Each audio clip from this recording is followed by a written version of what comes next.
Station Annie and Elsten on the air on a Monday morning here on 97.3 The Fan with Annie Heilbrunn and Braden Soprenet. I'm Craig Elsten. Annie, how you going? Doing great, Craig. Great weekend. A little gloomy out here today, but the sun's going to come out later, I think. How are you doing? I'm doing very well. Had a good, solid weekend. Got recharged a little bit. Chance to catch up on everything. Only one game this weekend. I really needed that, as it turned out. So, yeah.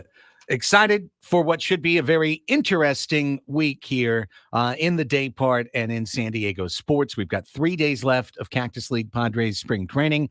Team plays Wednesday. They're going to have that kind of game that really isn't a game. It's going to have that last day of school feel. Oh, absolutely. All the veterans will be like, maybe one at bat and I'm out of here. Right. Because they want to make sure that they're on the plane and ready to go, because literally Wednesday night, the Padres start their 13-hour flight to Korea, and then they're away from us. They will be across the world. They will be up in the day when we're up at night, and so on and so forth. They'll be a day ahead of us, and we'll be getting ready for – it's a week and 3 days away. 2 regular season baseball games, March 20th, March 21st. Middle of the night, 3 a.m., Padres, Dodgers from Seoul, South Korea. Yeah, it's going to mess with my brain a little to realize that they are regular season games. I'm still going to think that we're in spring training, but I'm excited for it. Should be a lot of fun. Opening day pitchers for Korea, or the first 2 games, have been announced. So, I think we, as expected, it would have been nice to see Yu Darvish go up against Yoshinobu Yamamoto, but I think that Major League Baseball is keeping the 2 of them separate for a reason, having a Japanese pitcher in each of those games. So that's going to be a lot of fun. Yu Darvish and I can't even remember who that was. Glasnow, right? Tyler Glasnow. And then the second game, Joe Musgrove and Yoshinobu Yamamoto. All right. So what do we think about this? I mean, I just thought it was interesting in that Joe's been ahead of you the entire spring for them to do that flip-flop. You really think that's maybe an MLB dictate? Like they were like, listen, you don't have to do anything, but if you wouldn't mind, like if it's all the same to you, what do you think about splitting them up? It's such a conspiracy theory thing, because I think maybe it has nothing to do with it, and this is just the Padres thing. But I wonder if they didn't want them necessarily going head to head, at least in this game, and for what is going to be like a spectacle there in Korea. And I think it kind of gives them, splits them up. Allows for each day to have a Japanese pitcher.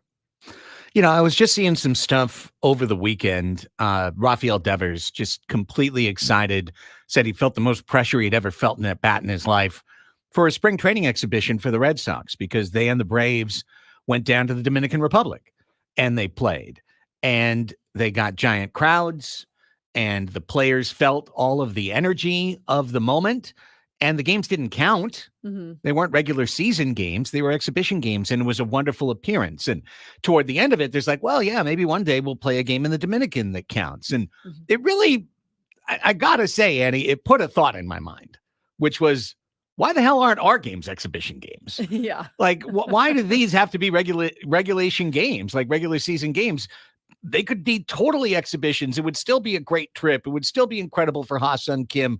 Team would have still felt pressure to keep Ha-Seong Kim for the games, but you at least wouldn't be up in the middle of the night hanging a record after 2 games next week. I think it is interesting. I wonder if it forces teams to put their best players out there. It puts a little bit more at stake for everything. But it is interesting. Like, you're asking a lot of these teams. You're asking a lot to fly halfway across the world, to play under that pressure when you're not even through a full spring training, and then to come back and start your opening day at home less than a week later, or maybe about a week later, I think. But I think that's asking a lot of anyone. I'm surprised that they count. I also look at this Korea lineup, and I think it sets Joe up to be the home opener, which is something he hasn't done there for Petco Park. So I think that maybe Yu Darvish going ahead of Joe this time, perhaps Joe's going to take that first game against the Giants at Petco Park. Well, that would be interesting.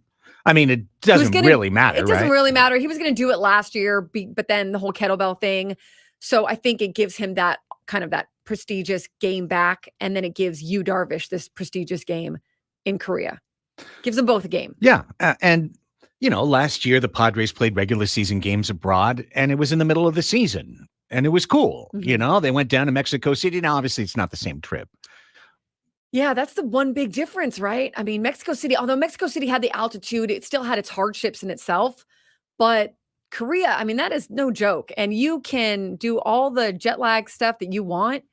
It's going to catch up to you at some point. Like you're going to feel it at some point, whether that is right following when you get back or a week later, or you just go, go. And a month later, you're like, whoa, something feels a little different. Like I would imagine that for a lot of these players, it's going to be mind over matter and they're going to preach that. And I think that's going to be like a unifying thing for this club. Hey, this is going to be hard, but we can do it. Like we're going to rise above this. The Dodgers have to do it too. Look, that's the other thing, right? But I do think it's quite the ask, in my opinion. I agree. And, they've looked at all the teams that have done stuff because there's been regular season games in Japan before. There's been regular season games in Europe. And they've taken a look at like, well, how do those teams bounce back? And it was a complete mixed bag. It was like a literal mixed bag. It was like, well, a couple teams did really well and some teams did poorly. And right. Some teams were super mediocre. So, there's no necessary rhyme or reason to it. Obviously, each team's going to handle things differently. I know the Dodgers are trying to conjure up the exact itinerary that gets them off the plane where they don't feel they have to change their biological clock, where they're going to just kind of roll into Korea time. And I don't know what they're doing. It involves hypnosis or time travel, which I'm sure they've paid for over the luxury tax. But, for the Padres, it's going to be a legitimate challenge that's going to have a tail. You just don't know how long that tail is. You hope it's nothing. You hope that they're completely reset by the 28th. And it's so going to be different for every player, I think. And that goes for the Dodgers too. I mean, like you said, some people might not feel much at all, but to think that there will be no effect, like a zero-sum effect from this, as it would be as staying in Peoria for the next 3 weeks, I personally don't think that. I think there will be some effect, good or bad. It will catch up to at least some of these players at some point. But, you try to mitigate it, use it as a rallying thing. You use it as something that's going to bring your team together and show the toughness of your team. And last year, they were going through the WBC, and that was difficult in itself, but they were all split apart. This could be something, again, that is a unifying thing. Hey, we're all together. We're all experiencing this together. We're all going through this hardship together. We're all going to fight back and bounce back together. It could also not, right? But yeah. But sure. I mean, I think if you're going to sell it, that's how you sell it. Yeah. It's no big deal. This is no big deal. So I am just a little curious today. Maybe in the early part of the show, we can even get some fan interaction on this. But it's just kind of a how you feeling? How you feeling now? 3 days away, team's going to leave. Cactus League's going to be cooked. That's going to be that. They'll have minor leaguers in the minor league camp. They'll have the breakout game, in Phoenix or in Peoria while everyone's away. And then we're on to 2 regular season games. And then everything that follows after that is just going to be kind of a snowball rolling downhill getting to opening day, right? The team's going to come back. There's going to be the Peter Seidler celebration of life. There's going to be Fan Fest. There's going to be an exhibition. There's going to be an exhibition, a day off and a game. So, I mean, it's going to be just that fast, really, for the team. They'll have they'll have a day. They'll have a day to try and get their bodies right. And then it'll be right into those weekend events at Petco Park. And after that, I'm sure they won't have more than a couple tune-up ABs for their guys, but probably you will see Manny and Toddy and Bogarts, et cetera, in those Petco Park games for at least in a bat or two. Yeah, and accuracy matters. I have Brandon here in the chat telling me Joe had the home opener in 2022 after the lockout. He is correct. So scratch that. I don't know if this makes any difference in what Joe does. So maybe they just go with you again. Yeah, who knows? But to your point, yeah. So I think this is kind of what also makes this such an interesting trip is the Dodgers already had their Fan Fest. They had it before the team went to spring training. They're not having a celebration of life for an owner who just passed. This is a big weekend. And not every player will spend all day at Fan Fest. Probably not every player. I'm honestly not sure how they will do the celebration of life. But it's not like you have that entire 4 days to just kick back, do nothing, settle into your new house, maybe with your wife and your kids. Like you're going to be asked to do some things. And of course, they're very important things. Like I'm sure players will love to be doing this and to be supporting their team in this manner and to be showing up and honoring Peter Seidler as well as showing up and honoring the fans at FanFest. But it is a busy, busy weekend when they get back from Korea. Yeah, it sure. It's just going to be a rush. It's going to be blah, blah, blah, blah, blah, and then opening day, just like that. Well, I feel like today's show will have that type of forward momentum that the next thing you know, it'll be Ask Us Anything, and the show will be over. Let's set it up as we go forward here. Coming up at the bottom of the hour, we'll do what we've been doing every Monday. We'll talk about what's good. Each one of us bringing something from the weekend that was and bringing it to light, something positive that we enjoyed from the sports weekend. That's at 10:35 today. At 11 o'clock, we'll do our Padres deep dive. We'll bring you the Daily Schilt, including that announcement of the opening day starter, Joe Musgrove. We've seen some new roster projections from guys like Dennis Lin and AJ Cassavell. We can go through that. There's no real big surprises there. No, but some moves that were made this morning with sending players to minor league camp that at least you can take some of these players off the board. Sure. Yeah. What were those moves once again? You had that. Okay. Let me tell you that. Hold on. I had it all right here. The big note, the big note was Marcy, Padres, right? Yeah. The big note was Jacob Marcy. So the being Padres one of the ones. Exactly. They optioned Matthew Batten to minor league camp, and they reassigned the outfielders Cal Mitchell, Jacob Marcy, Tim LaCastro, and infielder Mason McCoy, catcher Kevin Plawecki also to minor league camp. So exactly, Jacob Marcy. That's big, but also Mitchell and LaCastro. Tim LaCastro came in, was a house of fire, and it was kind of like, well, hey, he was a reserve outfielder with the Mets. Maybe he'll be a reserve outfielder here. That's a quick missed audition, so to speak, for Tim LaCastro. Now he could either be starting center fielder at AAA, or he could get picked up by somebody else along the way in Major League Baseball and be here today, gone tomorrow. But what that means is that Jose Azocar's spot, which I don't think was ever really in doubt or in challenge, was not in fact challenged. They had a guy in LaCastro who duplicated essentially everything that Jose Azocar does. And Azocar has fended him off. He's on the team, but it's another step closer to saying that Graham Pauley is going to be on this team. Right. And Tyler Wade, who apparently has been making a name for himself and can play every position in the infield and outfield. Maybe they want more of a super utility guy. LaCastro was a little bit surprising to me. And then AJ Cassavell. Well, no, this is just said to the media, so I'm sure we'll get to this more when we play. But Mike Schultz. Wow. Let's come back from the weekend, Annie. Mike Schultz presser, but Michael King, also his full-time move to the rotation, obviously is now going to be after Korea, but he's going to be available out of the bullpen for those 2 games in Korea. And so you kind of wonder too, what are some of these mixes and matching that's going to happen just for Korea? Mike Schultz, I think last week said it's like playoff games. They're going to do things for these 2 games that they can do because they don't have to play another game the next day or the next day. So they're able to just kind of utilize and move around these rosters in a way that's different than you would maybe throughout the regular season. It's more like a playoff roster, in terms of being able to put guys here and there. Of course, the Dodgers can do that too. Exactly. Yeah, exactly. They're going to go ahead and do that. You wonder, if there is a guy that maybe needs a little bit more time for the bullpen, or maybe needs a little bit more time to get ready. Well, now you've got a little bit more insurance there with Michael King coming out of the bullpen. So a few things there that might shift a little by the time the first week of actual San Diego baseball happens here at Petco Park. Yeah, I guess it also means that the roster you see in Korea isn't necessarily the roster you see a week later in San Diego. Yeah, absolutely.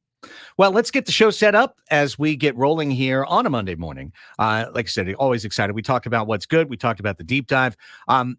Sam Levitt will be joining us once again. He's asked to come on at 1 o'clock today, which is pretty much when the Padres get going this afternoon, because now daylight savings time, we are even with Arizona. Arizona never left. We backed up. Now we sprung forward. So 1 o'clock games now for the next 3 days in the Cactus League. So as such, our 1 p.m. limited series, Sizing Them Up, is going to flip-flop with Sammy's previous interview time of 11:30. And we will size up the Miami Marlins today at 11:35. We have gone through the NL West. We did that last week. We have started with the wild card contenders. Friday, we did Philadelphia. We're kind of jogging through the East right now. So we're going to do Miami. We've still got, I think the Mets have to be included, at least loosely in the list of contenders. And then we'll go to the Central as the week continues forward. So we'll do that at 11:35. 12 o'clock Sports Fix coming up, weekend recap edition. So many things happening in San Diego in the world of sports over the course of the weekend. We'll try and find them all for you at 12 o'clock. At 12:45, we play silly games. Today's silly game is Match Game. Match Game is back. We'll be trying to qualify someone for a trip to the Fontainebleau Hotel in Las Vegas. And we will wrap up the show, of course, at 1:35 with Ask Us Anything. So fun show. It's underway. How you guys feeling out there? 3 days from Cactus League play for San Diego being over. Cactus League won't be over. They'll decide that championship later on. You know what's kind of funny? I was thinking about this morning. If they didn't have Korea, they would still have 2-3 weeks left of. Yeah. It just feels too long. Like it does feel like they're ready to leave and go do something. I don't know what that something is necessarily. It doesn't need to be Korea, I guess. But wow, to think that they would still be just doing this. And that's always how it is every spring, except it's been a little different these last few years. But that's a long time. It's a long time. Of the same thing. You get why they don't like it. Especially the hitters. The pitchers, maybe you're stretching out your arm. There's things that you're working on, things like that. But the hitters are like, let's go. Let's move it. Yeah. But I'm here to tell you that Cal Mitchell and Tim LeCastro were like, if I had 2 more weeks and a normal spring training, they would have seen what I could bring to this clubhouse and to this team. I only had 5 days to make my audition, and it just wasn't enough. No doubt about that. And also, a few weeks of this, just what this is for guys like Paulie and Merrill would be beneficial. It would literally be almost as much time as they spent in AA. There's that. There's that. It's AA plus. Yeah, AA plus. It's big league minus right now. Satan's Blowfish says, what if instead of shortening the season, they chop spring training a bit and move the season forward a bit? Okay, cool. Works for me. I'm okay with that. Yeah. Yeah. Can we have full-time daylight savings too, Satan's Blowfish? Or? You know why I'm okay with that too is the baseball. We've talked about this. MLB's so weird where they put their playoffs up against other sporting things that are happening. Like move it up and be like have that be like the big marquee thing that's happening in the sports world nationally. But East Coast teams. I was just going to say northern teams would have to start the entire first month on the road. That would be the problem. Every team in the East and the North would be like, cool. Yeah, it's freezing here. That's a good point. See, there's still snow on the ground. And then the teams in southern areas would be upset because they'd have to give up their prime viewing time in the middle of the summer, right? Where San Diego all of a sudden is spending the entire month of July on the road when they could be hosting everybody. Too bad people don't live here in San Diego where it is just, you don't have to worry about things like that. If only we all lived in paradise. If only all 30 teams played at Petco Park. Hey, imagine the rent opportunities. That's right. Yeah, and the content opportunities. Triple headers every day. You don't like how one team is being, go find another team, you know? The neighbors will love it. You're home for Padres, Dodgers, Angels, Mariners, Texas Rangers baseball. You're home and Braden's for baseball. Right, too. Like more complaining from the gas lamp neighbors. That would kill him. Today on 97.3.1, the Rangers take on the Orioles, while on 97.3.2, it's... Pick your flavor. Hey, we do have those channels, those HD channels. That's a good point. Okay, we're halfway there. We're close. We just got to tell Adam he's got to add about 27 other ones, and we'll be good to go. Let's also discuss the rights deals, but that's a whole nother segment. Let's take a timeout. Some pretty exciting news happening in Oceanside as well. We'll talk about that when we return. Pro basketball is coming to San Diego County. Let's talk about that when we return. Annie and Elsten underway on San Diego's #1 sports station, 97.3 The Fan.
So one thing you can absolutely count on, which is when the bumper music plays for the second segment of Annie and Elsten, I will realize that I haven't looked at the liner sheet, and I will open the liner sheet. This is a ritual that you can count on, much like the sun rising. We do not have a liner this segment. Braden's smart enough not to put one at 10:20. I was going to say it's too early. Yeah, if he did. You can't give me credit for that. That's a Dave Marcus production. Marcus is smart enough. Dave Marcus production there. Is Marcus going to make an appearance in today's match game questions?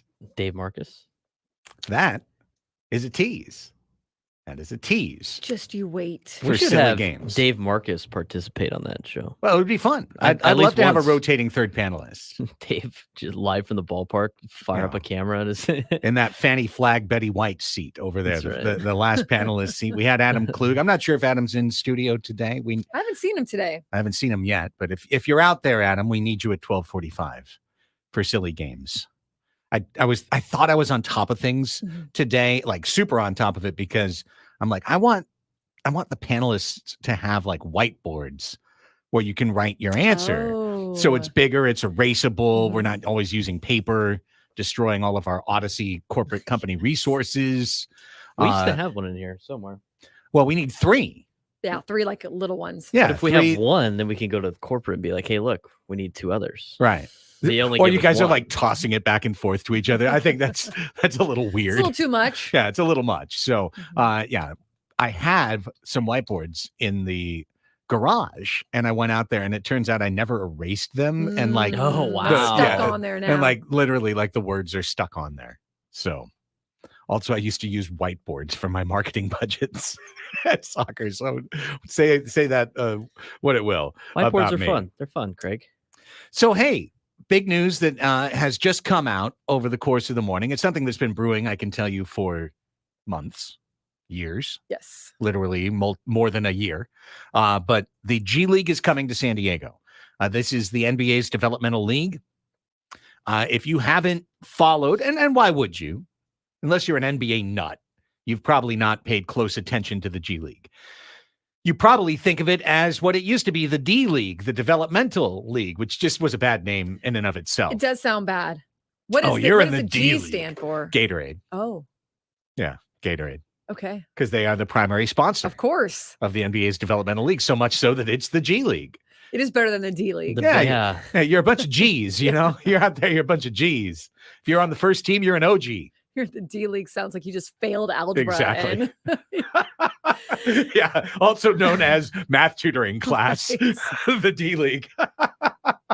So, the Clippers franchise used to be the Agua Caliente Clippers, playing in Ontario at Toyota Arena, are going to move south and be the second sports tenant at Front Wave Arena in Oceanside, the new arena that's being opened in September.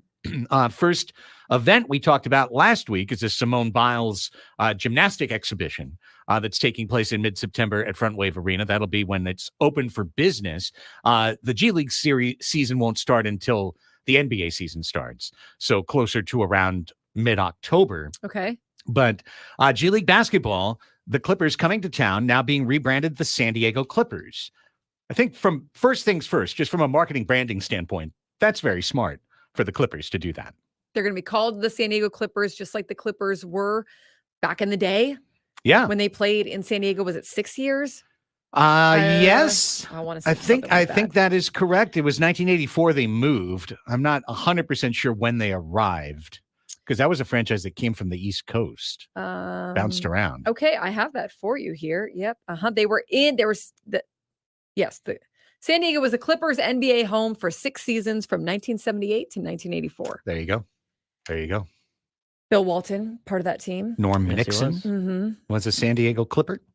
So now you're going to have the San Diego Clippers again, and it's just like the San Diego Clippers G League. Like that's how Yeah. it's okay. So I mean, in a way, it's a little bit of a wink Yeah. to old basketball fans. Like, oh yeah, you Yeah. got the Clippers back, kind of. Yeah. Just like the Ducks. Wink, wink. Just nod, like nod. the Ducks bought the goals name back from the junior goals up in Escondido. Well, that's right. They wanted the goals back because there's some history there. People are like, well, we got a new AHL team. Oh, that's cool. Oh, it's the goals? I'm in.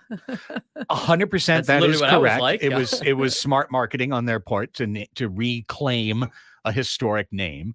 And it's also smart marketing on the part, when you talk about the Gulls, it was smart marketing on the part of the Ducks to create an AHL bastion in San Diego, which simultaneously blocks it from being really an NHL market and also brands the market Anaheim. Like, this is Ducks territory now. If you're here over time, if you're a hockey fan, you're going to go to Gulls games. You're going to get invested in the prospects, in the system. You're going to wind up watching them play in Anaheim. And by proxy and osmosis, you're going to become a Ducks fan. Next thing you know, you're throwing down the money at Honda Center to go up there and watch a Ducks game or buying a Ducks jersey, etc. That's what the Clippers are planning here. This has always been a mixed NBA town. I'd say probably, if you did surveying, that the Lakers would be the number one team here, but I'm sure there's just as many or more people who say they hate the Lakers as there are people who love the Lakers in San Diego. So the Clippers are looking at this as an opportunity. Now, not to the same level maybe as the Ducks with the Gulls, because AHL is attracting like 12,000 fans a game. This is going to be in Oceanside at Front Wave Arena. It's in the northwest corner of the county. And the G League, I don't think usually has had the same level, at least in the minds of fans, prestige as the AHL would to the NHL.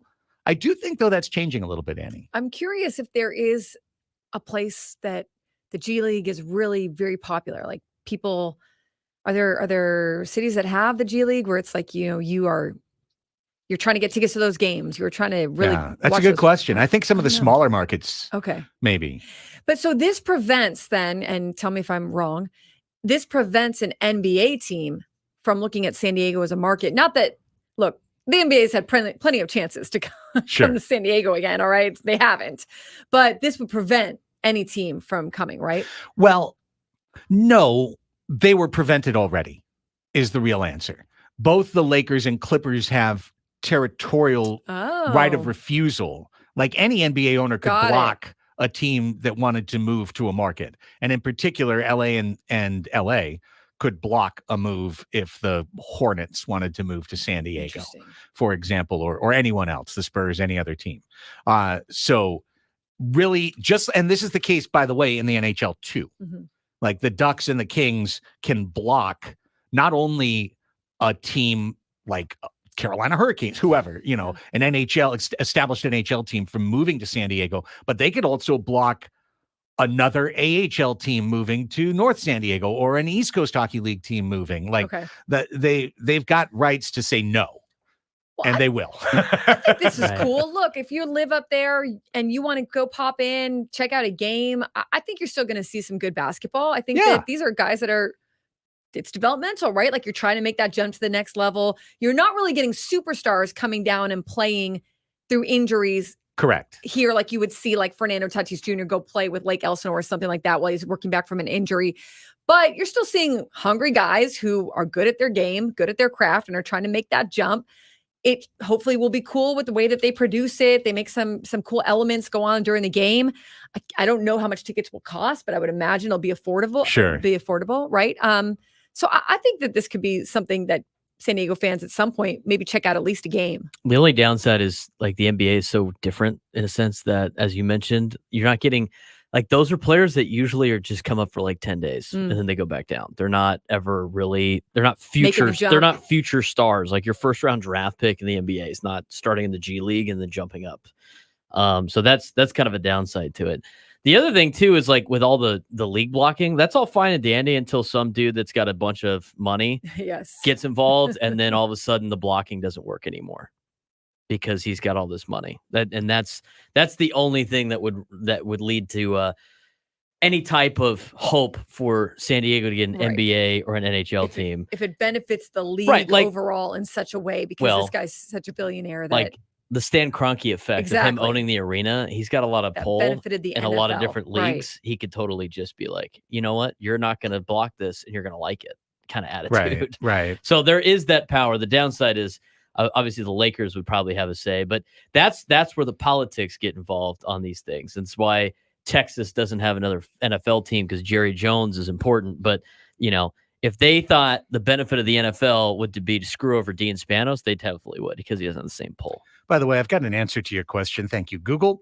And also thank you, Reddit. Did you find the G League attendance yes, numbers? Yes. So, I just pulled that up too. Yes. So the Texas Legends, Dallas's G League affiliate in Frisco, Texas, averages almost 6,000 fans a game. That's good. So I think most of these teams you'll find play usually in a smaller arena. I mean, Sure. Front Wave Arena for sports, I believe, seats around 6,000. I mean, that makes sense. They're not going to be drawing crowds of 30,000 or something like that, right? But like the median attendance looks like it's around 2,000. In terms of most teams are averaging somewhere around 2,500, maybe 1,800, maybe 2,300. Like they're kind of in that range. The Ontario Clippers averaged 1,000. So they would love to see an attendance boost just moving to San Diego County. I mean, question for both of you then. Are you finding guys on this roster that you can attach to and follow for a season and that's your guy? Or are they moving in and out too fast that you don't really get to like attach yourself to a player? Well, great question. And I did do some reading on the G League the last couple of weeks, kind of in anticipation of this. And it's actually very much different. And so I think there's a lot of old thoughts that the G League, which was before, as we said, the D League, like had no NBA talent in it at all. And that you generally just see the guys who aren't good enough to be in the NBA, but are good enough to maybe sign a 10-day contract at the end of the year when teams are tanking or resting for injuries. That was the only level. That's really, really changed over the last decade. And now the G League puts out the stats that show that almost half of NBA first-round picks will play games in the G League in the course of their rookie season. A lot more teams are taking to, unless it's a guy that's right into the rotation in the first round, going ahead and giving them some G League seasoning, which is then much more like the American Hockey League in terms of, there's a first-round draft pick. And then you got to combine that with the fact that there are a couple of teams now in the G League, Ignite is one of them that doesn't even have a G League. Ignite plays in Henderson, Nevada. That is literally a prospect team.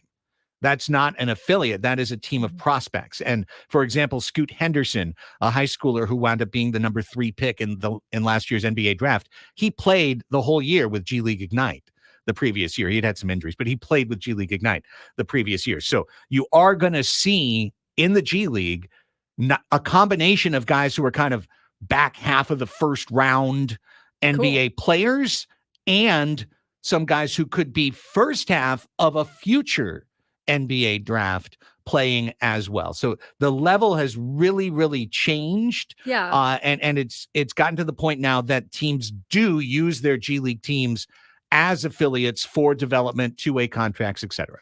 I mean, I think that could be a lot of fun. You're seeing some of these names being dropped in the chat. Look, obviously San Diego has not had pro basketball for quite a while, but I'm seeing kind of the curiosity factor. Also, go see the new arena. That should be really cool once that's done. It's a way to get fans in, and it could be a fun night. I mean, it could be a way to get out there, see a good basketball game, see some future stars, see some guys fighting for spots. Yeah. Enjoy a night out there. We may have a guest from the press conference going forward. I'll just wishcast it into the air. But we're working with the Clippers to see if we can get somebody on board. They're doing a whole shindig at 1:00 today, but the announcement is out there. So congratulations. Big get for Front Wave Arena. Big get for, I think, San Diego County. And it's another niche thing. It's another sport that some people will literally never attend, never think about, never care about again. It's a game that we'll put in the 12 o'clock sports fix. It's a league that now we're going to at least keep an eye on when winter comes around. And if you are a North County basketball fan, it's absolutely the highest level that's been in town since 1984. Yeah. So yeah, good stuff. It's essentially minor league, right? 100%. Right. But it's also got a lot of potential in terms of who you're going to see, what you're going to see, the level of basketball that you're going to see. So that's good. Yeah. Let's take a break. When we come back, what's good? Our look back at the weekend that was. Each of us bringing something to the table that we loved. We'll talk about it next right here. Annie and Elsten on the Fan.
Everybody knows Tony Kornheiser, but to get him unfiltered, check out the Tony Kornheiser Show podcast. The iconic voice of PTI is a roller coaster of wit and wisdom, smart, funny, and his unique perspective on the sports world. Unleash your curiosity and join the conversation. Follow the Tony Kornheiser Show on the free Odyssey app or wherever you get your podcasts. Annie and Elsten are a podcast as well. You can find us on every podcast platform. If you're there, throw a 5-star up there. Written review would be awesome. Some positive written reviews would be cool. Yeah, on the Annie and Elsten feed. Because we like to stay positive, especially on Mondays, with a segment we call Hold for Bumper. Ha! Oh, no. Oh, no. It got saved over. No way. It's gone. That's terrible. I have it in the system here. Let me go resave it. But it got because that's literally the what's good thing. The button is gone. It got tweaked. That's not good. That's what's not good. What's good? Is the what's match good game. is match game coming at 12:45. Craig went in there. 2 hour. Craig went in there during the weekend and changed everything to match game. Everything is match game. Everything is match game. This. We can say March as much as we want. Just the match game theme pops up. Nope, that was the worst. Oh! That one still works. You know what? It's still good. I like it. See, Craig has embraced the March. Yeah, I'm not hearing these. Should I be hearing these? Are you hearing? Yeah, that stuff? I hear everything. I'm not hearing those. You can't hear those? I did not hear anything that just played musically. Oh, that's not good. The last 2 times. Wait, we got some issues with the board today, huh? Yikes. Not good. All right. He played the March Madness. Well, I was wondering. I was like, you got your dance ready before it played. And I was like waiting for the music. Should I sing along now? A lot of problems now. Hey, Mondays can be tough, but here are some things that fired us up to start our day, and we want to send the vibes. Time for What's Good on Annie and Elsten. Oh, my gosh. I think I just plugged my earphones into a somebody's port got in a my case Mac of the that Mondays. Was should a not great be line plugged on into. Ferris Bueller's Day Off. Were you able to hear yourself during the last 2 segments? I don't think I had them at all plugged in at all at any point. Oh my I god! Just to your laptop. Just to my laptop. It's awesome. Listening to some old podcasts. I might have. Maybe I don't know. Maybe I think I was pulling it out and messing with it. So maybe I did, and then I plugged it back into my Mac. This is like par for the course for me. This is an everyday occurrence. This is quite all right. It's all good. What's good? What's good? This is our chance to look back at the weekend that was from our own individual perspectives. Annie, what's good? I went to the SDSU game on Friday night. Oh, that's right. You went to a game. It That's was sick. Here we go. It was Braden. not the result. No. Oh my gosh. I was watching wait a that minute. at home. Wait a minute. Annie went to the first loss at Viejas all year. You're going to get banned from Viejas. Annie's not allowed back at Viejas Arena. Oh, no. No. I totally forgot about that. But That's I not loved good. senior night. I mean, it was cool to see all of those seniors come out there. They had their families, which is so cool. You see, their mom and dad or whoever's representing them is like super, super genuinely emotional. And it's awesome. It was that part was just, I love when the seniors do that. Yeah. Fun night. Boy, I watched the game at home. A couple of things really stand out from that Aztecs game. Shooting. Start of the second half. Shooting. Inbound play. And just thrown away. Just thrown to the ex-UCSD kid, Anderson. Yeah. He just runs in, gets a layup. Those 2 points wound up being incredibly important as the game went on. You're right. But like the first whole half of the game, it was like they just weren't making the basket. Yeah. It was like they were down there. Missed The ball was going up, but missed. Misses. Not good. Not going to win you NCAA tournament games. Misses Then though. the coach's son chucking up a ridiculous logo. That was ridiculous. Huck three. It wasn't even a three. That's right. It was a huck. Yeah. It was like that kid shot in high school that scarred me for life in the state semifinal. Just wow. Just threw it up there, chucked up a 35-footer and put it in. That stunk. I got a text immediately in a group chat that said San Diego was cursed with that shot. I'm like, well, that kind of goes with the curse there. I think I would buy that absolutely. But great atmosphere. Great Still atmosphere. A great game. Yeah. Still good to be there. Good to be there. It was full. It was rocking. Did you the put show on the was white? On. Did you? I did have on white. Yes. I did not realize it was a whiteout until like 2 minutes before I was walking out the door, and I saw it. being tweeted out. Did you have to change? Or Yes, I had to change. Oh, no, I completely had to change. Yeah. And I don't have very many white things because I would get it dirty all the time. Sure. And so I had to find something white. Mm-hmm. I literally thought about that during the game. I'm like, because you could see all the white and then you'd see those little patches of not white. And I was like, is Annie a patch or is Annie a white? I really did think about that. There were plenty of people there, people who show up in like the brown and gold. People show up in sporting other teams from around San Diego. Like people show up in whatever. But there were plenty of people that weren't in white. But the majority of the crowd got the memo, which was good. Braden, what's good? Well, it's a fun weekend. My brother's in town on spring break. My sister comes into town next Saturday. So good family time of the weekend. But yesterday my brother and I got invited to participate at the brand new batting cages at the North County Fair Mall, which is interesting. It was so weird bringing my bat into a mall. But they had like this opening event that was pretty cool. And so they have the Hit Tracks machines there for their 2 cages that they have. And it's 2 guys that play at the Poway Sportsplex. So they invited a bunch of the Poway Sportsplex guys over, and we played a simulated game on the Hit Tracks machine, which was kind of fun. So like you just set the lineups, and you got a guy out there in the cage just pitch you BP, and you have like a real at bat, and then you hit it, and then the fielders on the machine either make a play or you get a hit, and you play a game against the other cage.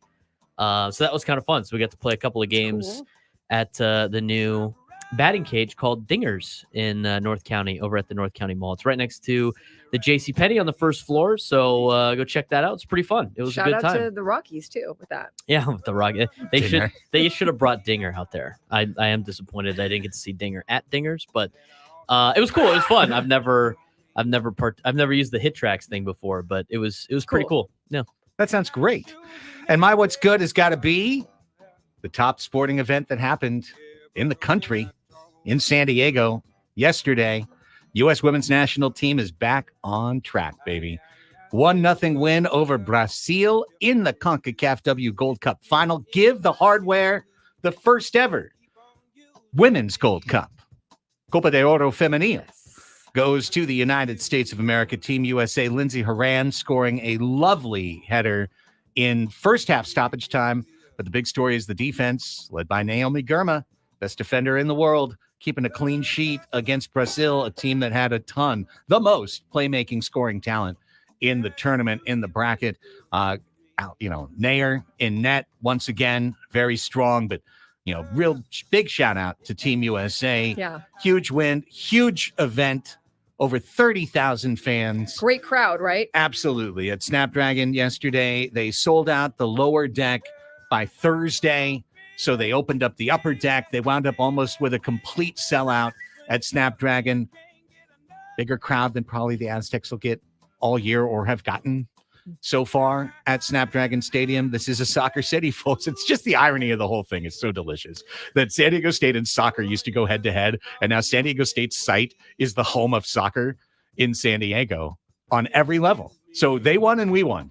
Everyone won. It was cool to see the Wave players representing in that one. Hey, Jaden Shaw won the Golden Ball for the tournament. She was the top scorer in the tournament. She was a second half sub. That was a little bit surprising to a lot of fans, but she's the future of this team and of this league and of this sport.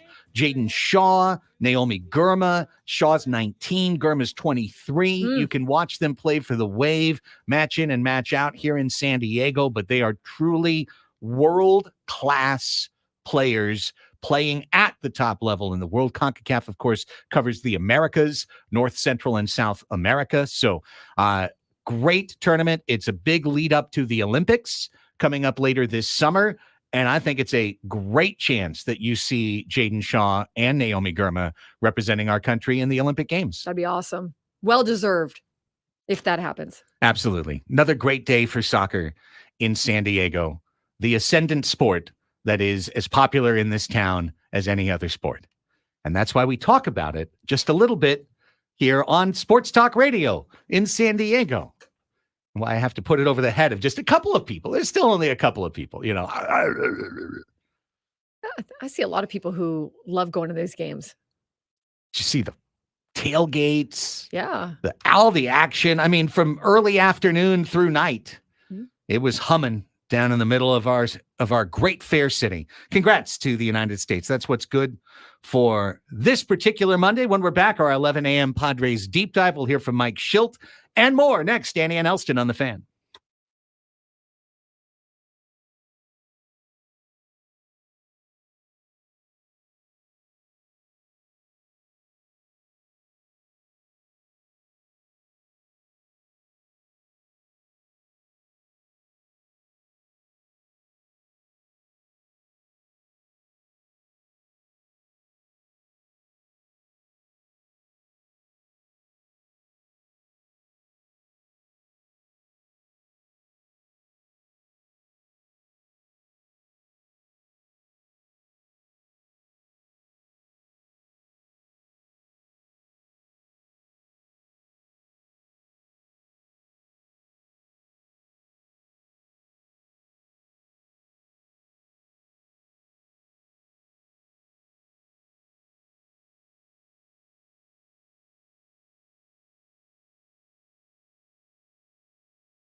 Hour number 2 of the program. Welcome back to it. It's Annie and Elsten, your new midday hang on San Diego's #1 sports station, 97.3 The Fan. Annie Halbrin's here. I'm Craig Elsten. I'm here. Braden Suprenant here as well. We are a multimedia conglomeration. We are coming to you on FM radio 97.3. We are coming to you on the Odyssey app worldwide, AUDACY. We are also on YouTube. Find us on the 97.3 The Fan page. When you're there, subscribe to the page for free and be notified when we go live. We're on with 13 hours of video content every day. Ben and Woods, Annie and Elsten, Gwen and Chris, The Scraby Show, all live, and the Braden Soprano Show on weekends, all live on YouTube on the 97.3 The Fan page. While you're there, give us that thumbs up on the live video. Go ahead, smash the like button if you're in the chat today. Keep the chat humming. We look forward to interacting with all of you as we roll until 2 o'clock this afternoon. 11 a.m. is where we always designate some time for our beloved San Diego Padres. Annie, Padres in action today. Mike Schilt spoke to the press this morning to announce that it would be Yu Darvish that will start opening day in Korea against the Dodgers, and that Joe Musgrove would go game 2. Also intimating that we could see a playoff-style bullpen for San Diego. Remember, you get to set a 26-man roster, but you're not going to bring 5 starting pitchers to come to the game. So by definition, you've got some arms laying around. And I think it's very much likely that Michael King's first appearance as a Padre is going to be in relief in Korea. Right. And they get to bring extra guys for this trip, right? But not for the games. They get to bring them for the exhibitions. I would think that, you got another bullet coming out of the bullpen and Michael King. You're able to perhaps take some work off of some guys who need to be backed off a little, or maybe work guys in different ways because you're going to have that opportunity. And then you also just have a good pitcher coming out of the bullpen. So you can also utilize him and get him more work. So I think that they'll have a lot of options there. I think it should be game flow determinant in terms of whether King pitches or not, because, well, it's not a huge deal. Michael King's pitched on the other side of the country in the other league. There's not a ton of Dodgers who have faced him game to game, have had in person. They can set the simulator to simulate Michael King, but it's not the same thing. So I wouldn't be mad at Michael King's first appearance against LA being as a starter in the United States. That wouldn't bother me that they didn't get an early look at him coming in the 5th inning in Korea. Right. But at the same time, King's been throwing as well as anybody on the Padres staff this spring. So really no surprise that they'd want to do some sort of exaggerated piggyback where maybe you goes 5, and then if King could go a couple, all of a sudden you've really shortened your bullpen. And I would think that you'd want to keep guys' workload where they're still on somewhat of a program, still getting their arms used to a certain extent so that they're ready also when the season starts in San Diego. Yeah, no, for sure. You don't want to also shorten, right? That's the other way you could do it. I guess you could also do, I don't know what their practices are going to be like. I guess you can, I'm sure they'll be able to throw bullpens and do things like that there. They're going to be able to have normal practice, I would imagine. Well, what they could do, they play those 2 exhibition games. And they can utilize them there too. So they could, if they wanted to, they could start Michael King, start Johnny Brito or Waldron. Right. And have that be their next start. Keep them in rotation, keep them in line, keep building them up. As opposed to holding them because you want to use them for maybe an inning or 2 on the 20th or the 21st. I'm not here to say which one is the right or wrong decision path for the San Diego Padres. They can do what they want, but I could see an argument for either side, including an argument for not using those guys. You've got 8 relievers. It's 2 games, let the 8 guys who are designated relievers relieve for these games. But if you want to get King in there, that's why I said to me, it would be like, if the team is up by 1 or 2 runs after 5 innings, then I would be very tempted to use Michael King for a couple of innings and then just get to whether it's Matsui, Suarez, or however they're going to line it up, Peralta, Suarez, Peralta, Suarez down the line. I wouldn't mind that as well. But if they're behind or tied, leave them in the bullpen. Yeah. I also, how is Matsui going to be doing? Right? Is his back going to be to where? I mean, he's progressing. Absolutely, he's looking better in terms of health. But where will he be? Will they want to push him? Will they not want to push him? That sort of thing. So I think that's going to play a factor too. Couldn't agree more. There's a lot of moving parts to all of this. Of course, the guy who's in charge of figuring it all out is our man in the dugout, Mike Shildt, the new manager of the San Diego Padres. His daily Shildt is out. Let's start working through it. Braden, what do we got to start? Announcing the Yu Darvish will be the opening day starter is number one. And it's exciting, right? Yu Darvish, and then Joe Musgrove the day after. These are the guys that anchor our starting rotation, have had tremendous all seasons, are more than ready and chomping at the bit to get started for regular competition, and couldn't have two better guys at the top of rotation. It's an honor to have them there. It's one game, but the honor of opening day. We make kind of a big deal out of it. Yeah. Pitchers like it. Why was it you? It slated into really a lot of the work, the way the work went. And then, you could have literally flipped a coin. What a good situation to have two stud aces at the top of your rotation. It just worked out from a work standpoint, a build-up standpoint for you to get the opening day nod. Will Joe get the home opener? That's good question, but TBD. Let's just get to Korea first. Fair. Come on, Ace. Trying to jump ahead. Didn't drop a partner on him there. Come on, partner. I know opening day starters it is so heralded. It's such a great thing, but I honestly, maybe I'm not the norm here. I don't care. I don't care I either. just don't care. I couldn't care less. It doesn't matter. I couldn't care less. Especially in this day and age where it only counts for that one game where you're literally just starting off the season. But this ain't like the Randy Jones days where the guy goes the entire game. Right. I mean, he might go like 4 innings, especially with everybody being worried about the beginning part of the season and saving for the end of the season. Yep. And the fact that this Korea series is like a playoff deal. I mean, Darvish could go like 4 innings and go to the bullpen immediately. And then it's like, what's the point? And I understand, like, you're always going to have your studs at the top, like he was saying, but you could flip a coin between Darvish and Musgrove. It means nothing to me that one goes in front of the other. Yeah, I mean, it matters to fantasy starters. It matters in playoff series. It might matter to them. I don't know. Maybe there is some pitcher that is like, hey, what the heck? Being an opening day starter is one of the things that you'll talk about when you are retired. Sure. It's a bragging right. It's one of those cool things. Everybody talks about it. It's the opening day starter. So I could see it from that sense. It's a cool title, right? It's a badge of honor. It's an accomplishment for sure.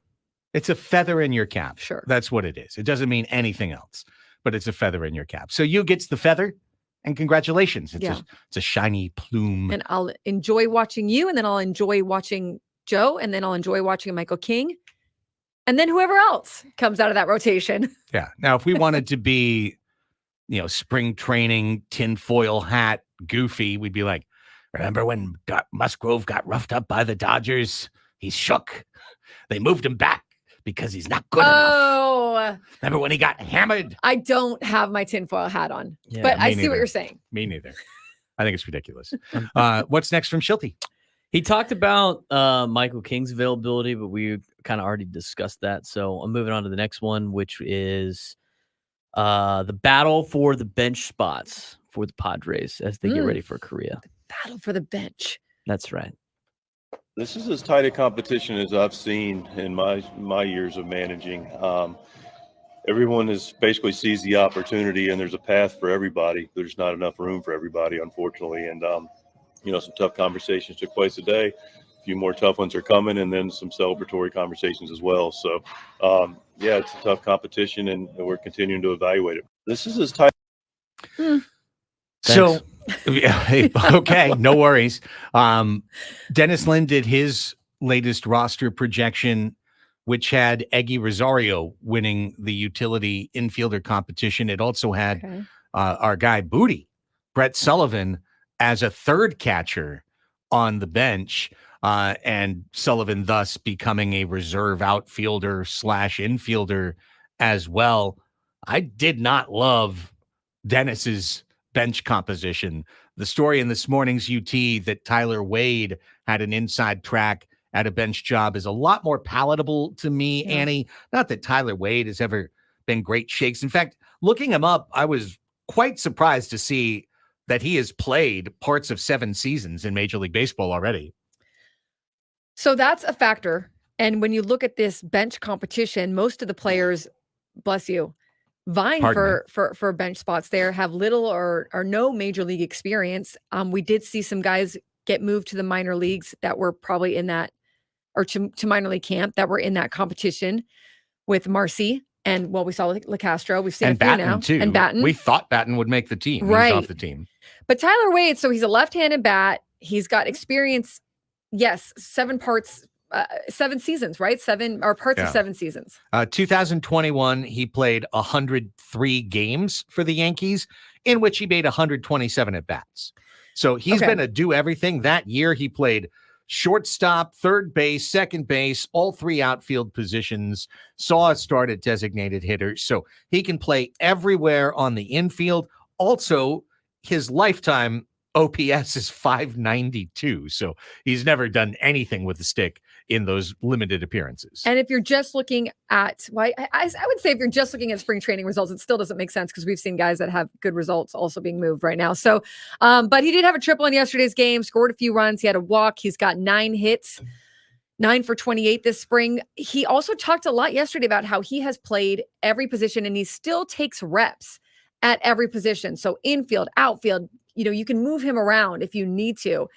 Probably not going to be the biggest difference maker on this roster or in this lineup, but maybe your most serviceable one or one of your better serviceable players. Well, it just makes sense. And it's the old thing of if it's actually a competition, shouldn't the guy who played the best win the competition, right? And this spring, that's been Tyler Wade. Now, the reality of Major League Baseball is usually competitions are decided in offices. They're decided with whiteboards and with spreadsheets and with discussion, and what happens on the field bears tangential relation to it. Like someone could really screw something up. Read Gavin Lux, a topic for later. But in general, these decisions are made behind closed doors.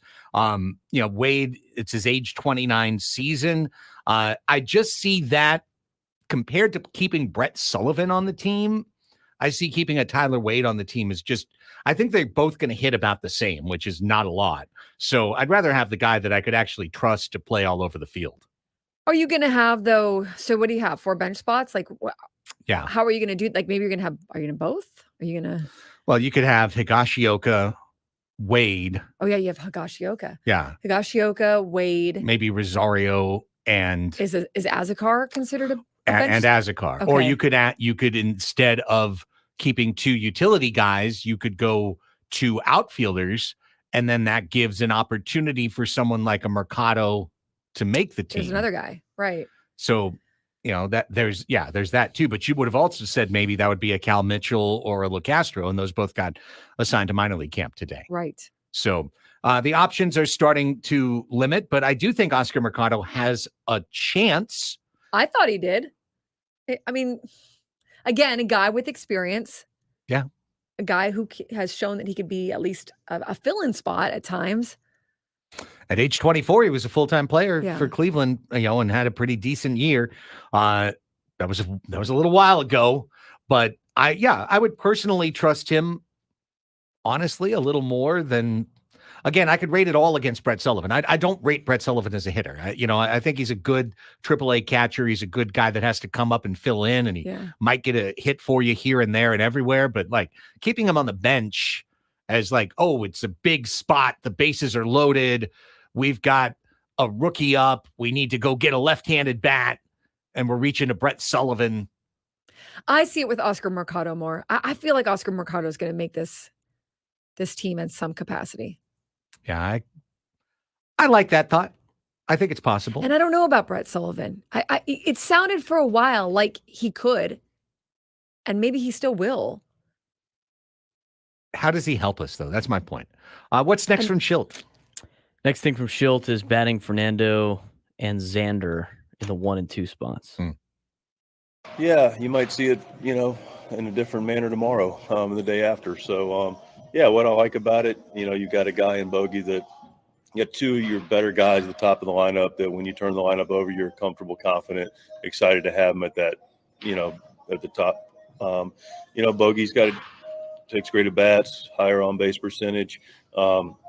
enjoys the leadoff spot.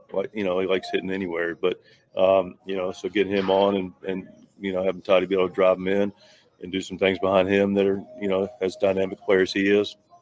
But the good news is those guys are pretty interchangeable.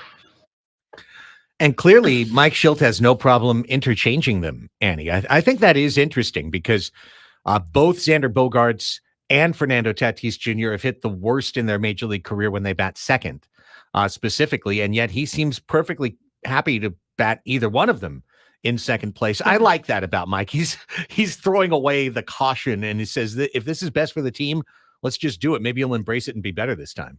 I think he's also getting players used to being uncomfortable. You're not always going to be in your coveted spot. You're not always going to be where you want to be every night, but you need to hit anyways. So get used to it. Get all over. You're the leadoff sometimes, you're not lead off the other days. But yeah, being able to switch it based on matchup and being able to switch it when you need to is the way you want to go. I do think, are we talking about the lineup yet, or do you want to keep going with Mike Shildt? What do we have left? We got one left from Mike Shildt. He's talking about Jacob Marcy. Yeah, let's do that because Marcy was assigned to minor league camp. He is not going to make the opening day roster. Mike Shildt on Jacob Marcy. Yeah, Marcy had a really good camp. Seen him play. Obviously had a great fall league, but you don't know how guys are going to react till they actually get here in this environment. And it's one of the next to last steps. You can't replicate a major league game or a major league season and how guys are going to respond. And, when the bullets start to fly for real, figuratively speaking, but he showed up and didn't make the camp bigger than it was. He a question for him, probably as much as me saying it, but, I know he checked the box for him. He did for me, at least, by showing up and competing against, major league competition. Didn't back down from it. Looked like he belonged. And really, the decision with Marsh, he did everything he could have possibly done.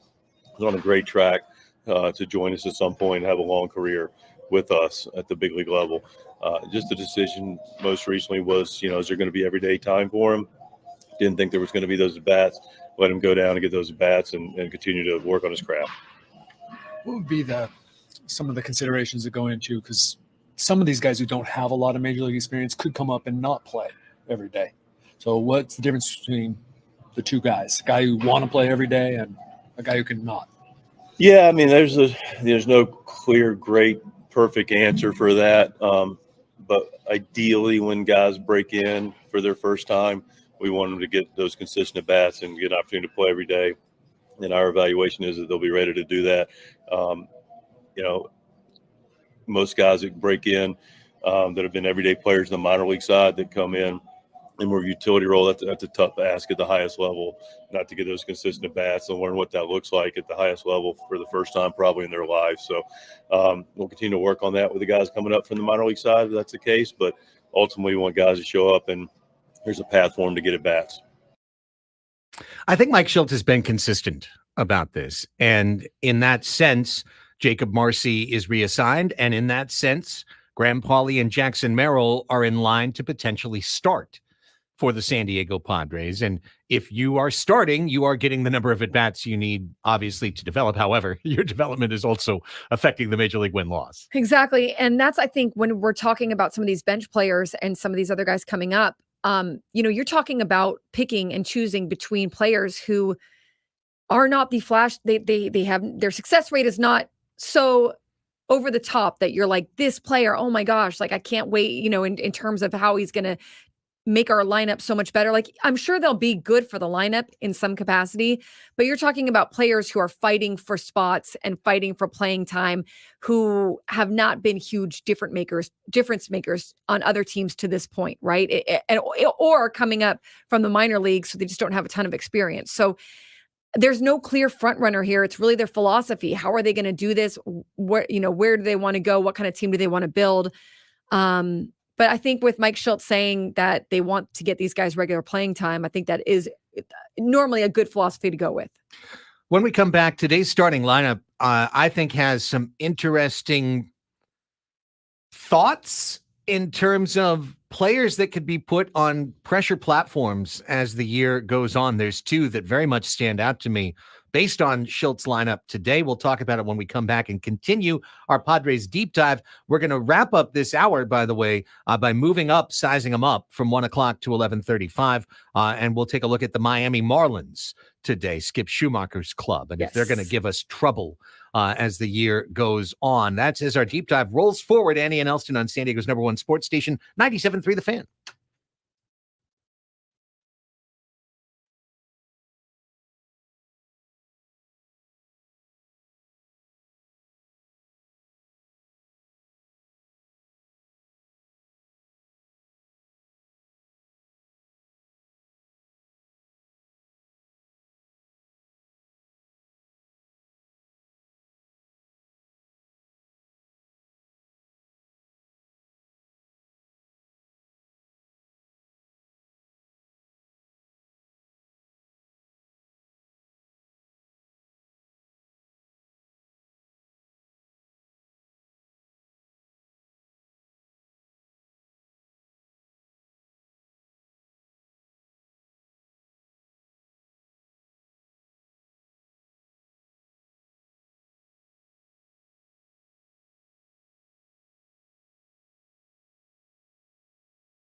Welcome back to Annie and Elsten. It's 11:26 on the Fan.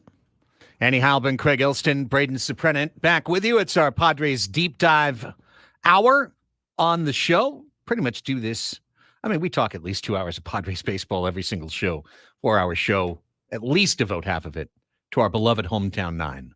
Absolutely. I feel good about that.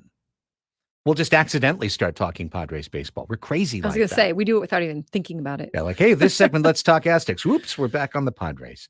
But here's today's lineup. In Peoria, it's the inter-complex matchup today. Intra-complex matchup. It's San Diego and Seattle. Whose sports complex is this anyway? The Vetter Cup underway. Yes. This is where the Vetter Cup stakes are really determined. Mm-hmm. It's in these spring games. That's when the anger, the venom comes out. This one matters just a little bit more. So here's the lineup that Schulte has put together. Bogarts leading off at second base. Tatis Jr. second in right. Jake Cronenworth third at first base. Manny DH. Kim at shortstop. Very consistent that he's been putting Kim in the 5 spot against right-handed starters. It's talking about leading them off against lefties, but it does seem like Kim, at least at the beginning of the year, is going to bat down in the lineup in an RBI spot. Mm-hmm. Very interesting to me. It's never been his strength so far in big league baseball as being the RBI man. Unfortunately, it wasn't most of this lineup strength last year, so maybe they're just going with something new. Well, he was second best on the team last year. Not that he did great, but he was second best. But he was at the top, right? He was second best. Graham Pauley batting 6th at third base. Campy 7th at catcher. Then Profar in left and Merrill in center field. We've already just crossed the Rubicon in terms of Jackson Merrill being the starting center fielder. There's no discussion about it anymore. It's just a matter of how he does. But it does look like they're going to bat him at the bottom of the order, which is cool. And this lineup has 3 left-handed bats and 1 switch hitter. I mean, we were talking all spring about the need for lefties, and I guess you're getting them in here. This is kind of like the max lefty, unless you wanted to start Tyler Wade over someone. This is the max lefty setup. Right, and it also makes me wonder, I mean, like, you know, Brett Sullivan, obviously a lefty. If you're talking about the bench, Mercado, a righty, how you want to have a balanced bench, ideally, but how much will that play into things? Now they've got some lefties in the lineup. So this also could, I think, be your starting lineup. This is also got you Darvish pitching. So to me, I would not be surprised if this is your starting lineup come Korea or San Diego opening day or whatever. I think that Graham Pauley, you can go ahead and at least pencil him in at third base as your everyday starter, and Manny Machado as your DH until his elbow was feeling better. And to the point where he's not risking anything by going out there, it does appear that he's not going to be ready to play third base by opening day. So, okay. I guess then what happens when Manny Machado does come back, and maybe they're like, look, we'll cross that bridge when we get to it, because Graham Pauley is one that you want him to get regular at-bats. We just heard Mike Schultz say it. And if you move him to the bench when Manny Machado comes back, I don't think he's going to be your everyday DH. I mean, I guess he could be. I don't think so. Then kind of where does that leave Graham Pauley? Yeah, I mean, it leaves him with a couple of weeks to hang on to a job is what it leaves him with. Yeah. It leaves the Padres with his clock starting a lot earlier than it has to, but he's not Jackson Merrill. He's not 20 years old.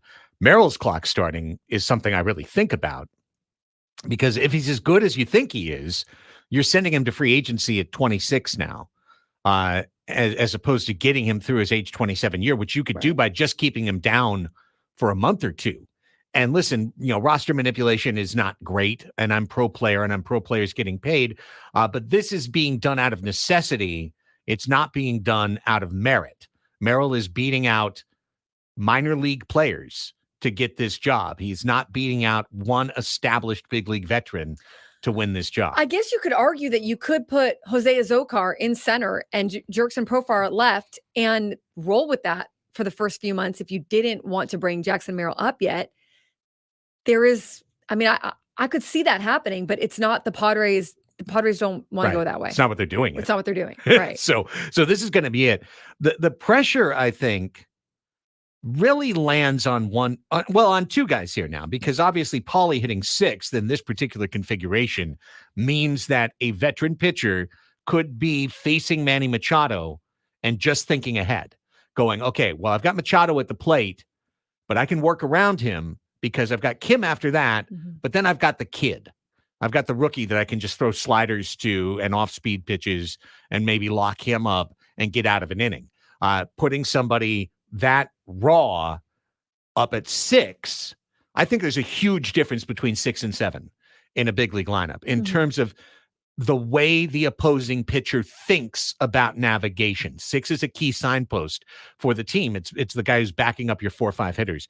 By that right, Jake Cronenworth, who had the most disappointing season of his career in 2023, is put in the most important position in the lineup. He's right after Bogaerts and Tatis. He's right in front of Machado. So if Jake Cronenworth isn't what he's been cracked up to be, if he is a struggling hitter and he's hitting 3rd, all of a sudden the Padres lineup is just wide open in terms of pitchability, because it's like, okay, yeah, I got Bogaerts and Tatis, but I've got this guy afterwards that I can handle. And then, yeah, I got Machado, but after that, we've got guys like Kim and then another AA rookie that I can get to. So it really creates a path to working around the stars of the Padres. Yeah, you're right. I see what you're saying there. There are definitely some breathers there in that lineup for pitchers, or places for pitchers to feel like if they just get over that hump, which last year you had the fearsome foursome, who obviously didn't turn out to be the way that,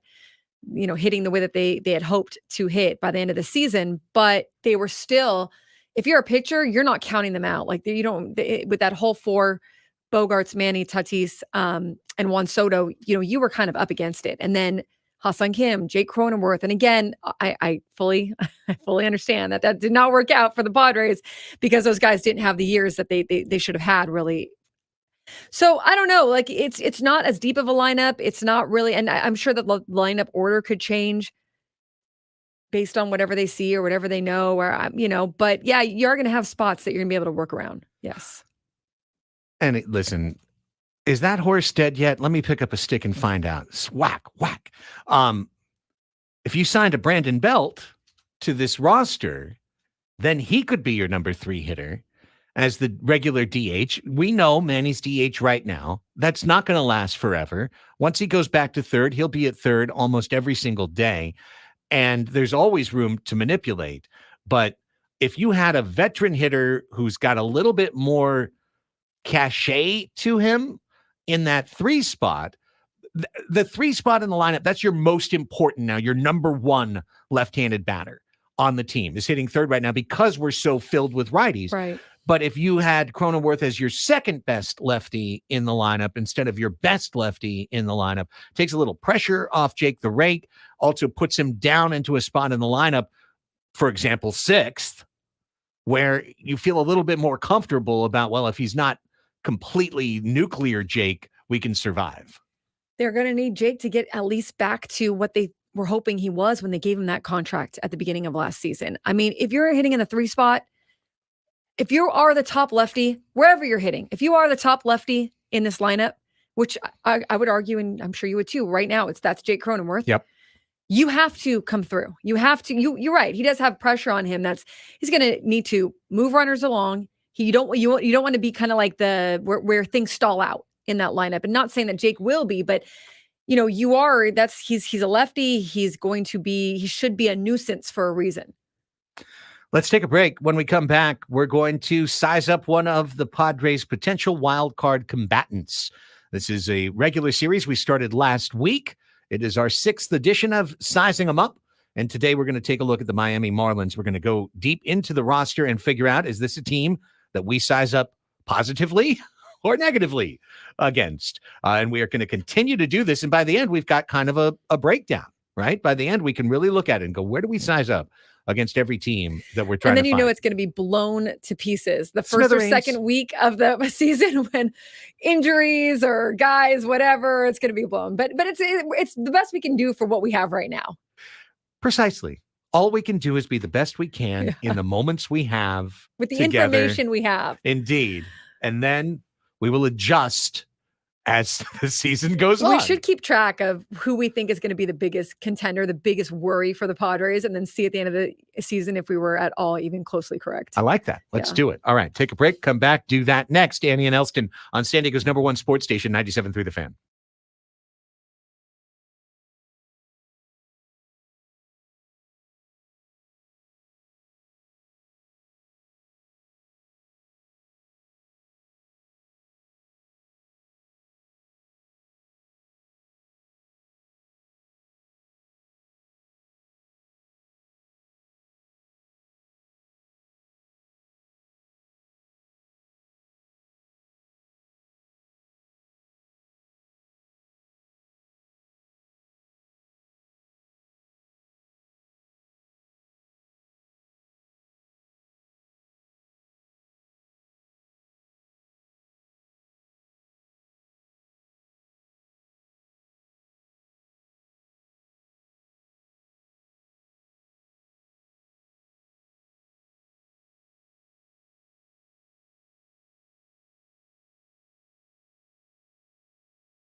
11:43 on the Fan. Welcome back.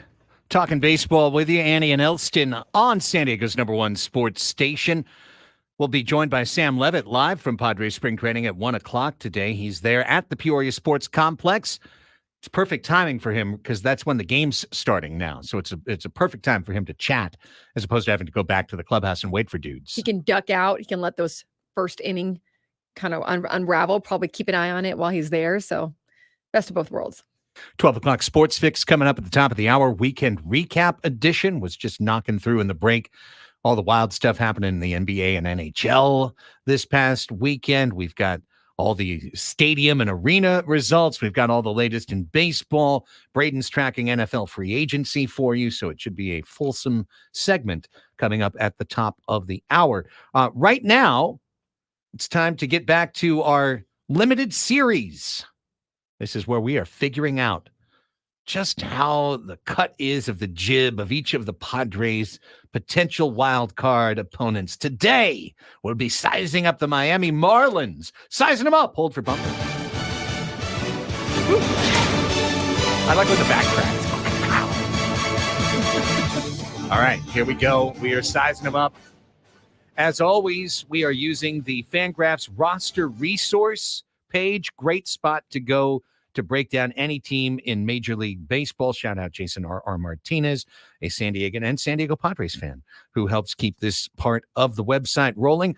The Miami Marlins last year won 84 games and made the playoffs. They sure did. Under Skip Schumacher, first year manager, a team that was built on pitching, delivered on that front. Yes. However, the Marlins are without their ace, their Cy Young winner. Sandy Alcantara has had Tommy John surgery. Mm-hmm. He is out for the year.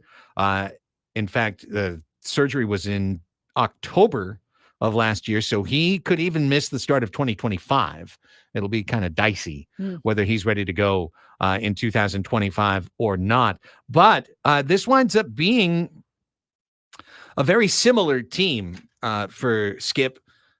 Year 1 to year 2 as manager, a team that's going to fight, I think, Annie, to score runs. I think they're going to struggle to be a regularly solid offensive team, but they are built on pitching and defense in their great big ballpark. Yeah, their pitching is really what they're going to hang their hat on. Last year's offense ranked 26th in baseball, 666 runs scored, and they also lost Soler in free agency. Yep. So he's not coming back now. If they can, we'll get to their hitting and their lineup, but a few healthier guys, a few guys that have better seasons and their hitting might be better, but this pitching is really where they're going to hang their hat. And that's what they did last year. And it did work for them last year. Part of what helped for Miami last year is they made some positive additions at the trade deadline. And those are guys who are still in the lineup this year. When you look at the projected go-to starting lineup against right-handers for the Marlins, Luis Arias, of course, leads off. They made the challenge trade with Minnesota last year, Arias for Pablo Lopez. It worked out for both sides. Arias batting title, and of course, Lopez was a great starter for Minnesota, helped push them to the playoffs. Josh Bell, old friend Josh Bell. Yes, who I really hope is a difference maker for them. Well, he's going to have to be. Right now, he's their number 2 hitter in their projected lineup. Switch hitter and holding down first base. Jake Berger, who they traded for from the White Sox at the deadline last year, is slated to be their third baseman and number 3 hitter. Jazz Chisholm Jr., who was injured for a good part of last year, but still almost was 2020 for homers and steals in half a season. He's back, and he wants to carry this team on his back. This should be, if the Marlins are great, Jazz Chisholm will be great for Miami. Yeah, I agree. That'll give them a huge boost. And, I think about last year for Skip Schumacher, first-year manager in that role.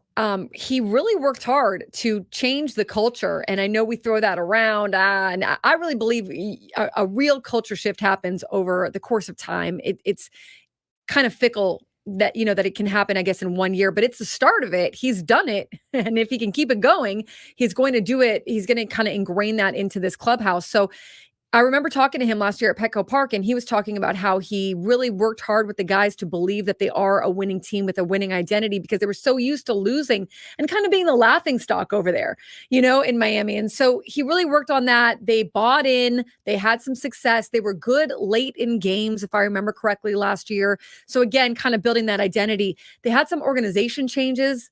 Kim Ng-gone. They have a new GM who comes over from Tampa, actually, with the Rays for 15 years as their assistant, senior vice president of baseball operations and GM. So I'm curious to see how that kind of shapes their roster, the way that they go about their philosophy over time, just because we know the Rays do it differently.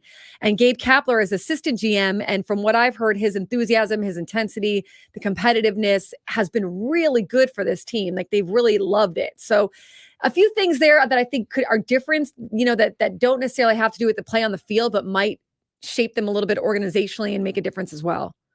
Just wrapping up their lineup, scheduled to bat fifth is their biggest free agent acquisition this year, which is Tim Anderson, who had just a miserable year last year with the Chicago White Sox, was playing injured. He was held to 1 homer. Former All-Star, former multiple-time All-Star. He's trying to recapture the magic in Miami, where he signed on a prove-it deal. He's 31 years old. He certainly should still have juice in the bat and in the glove, but Tim Anderson was bad all the way around last year. So he's kind of a swing player for this team. He's a guy where if he rides high, their fortunes look a lot better. If he's the same Tim Anderson as last year, he will literally cave in this lineup from the middle by making so many outs in the middle. So Anderson, a player to watch. Bottom of the lineup looks like this. Jesus Sanchez, left-handed hitting outfielder. Avisail Garcia, who's been around forever, but is only 33 years old, is scheduled to be the DH. Brian De La Cruz is a young outfielder that they hope will take another step forward as their 8th hitter and left fielder. Catcher's a real weak spot for Miami. They've got the old Padre Christian Bethancourt. They've also got Nick Fortes, who was a draft pick back in 2018. Really nobody that you'd hang your hat on as an everyday catcher, but it looks like they're just going to bat him 9th. Rest of the bench, John Birdie, the old speedy veteran, Vidal Brujan, a former Ray, switch hitter, Nick Gordon, left-handed hitting utility man. So there's your position players for Miami. Some holes in there, right? For sure. You don't feel like super threatened by that lineup. Well, I mean, honestly, if Anderson's bad, like everything 5 down could be bad in that lineup. De La Cruz could take a step forward. Sanchez could take a step forward. Avisail Garcia, probably not. That's a guy that's kind of hanging on. Yeah. But, Bethancourt, whatever. Is he going to pitch? Right. But remember too, no, they did have, they lost Soler. They lost, I don't know how their power numbers look. I don't think that they looked, super great there, but in terms of a lineup that, I don't know, again, isn't super threatening, but they were able to get it done last year, even despite not scoring a lot of runs. Well, that's because of their pitching. Exactly. So let's go. You go back to the pitching. Yeah, go to the rotation now. And with Alcantara down, everyone slides up a spot.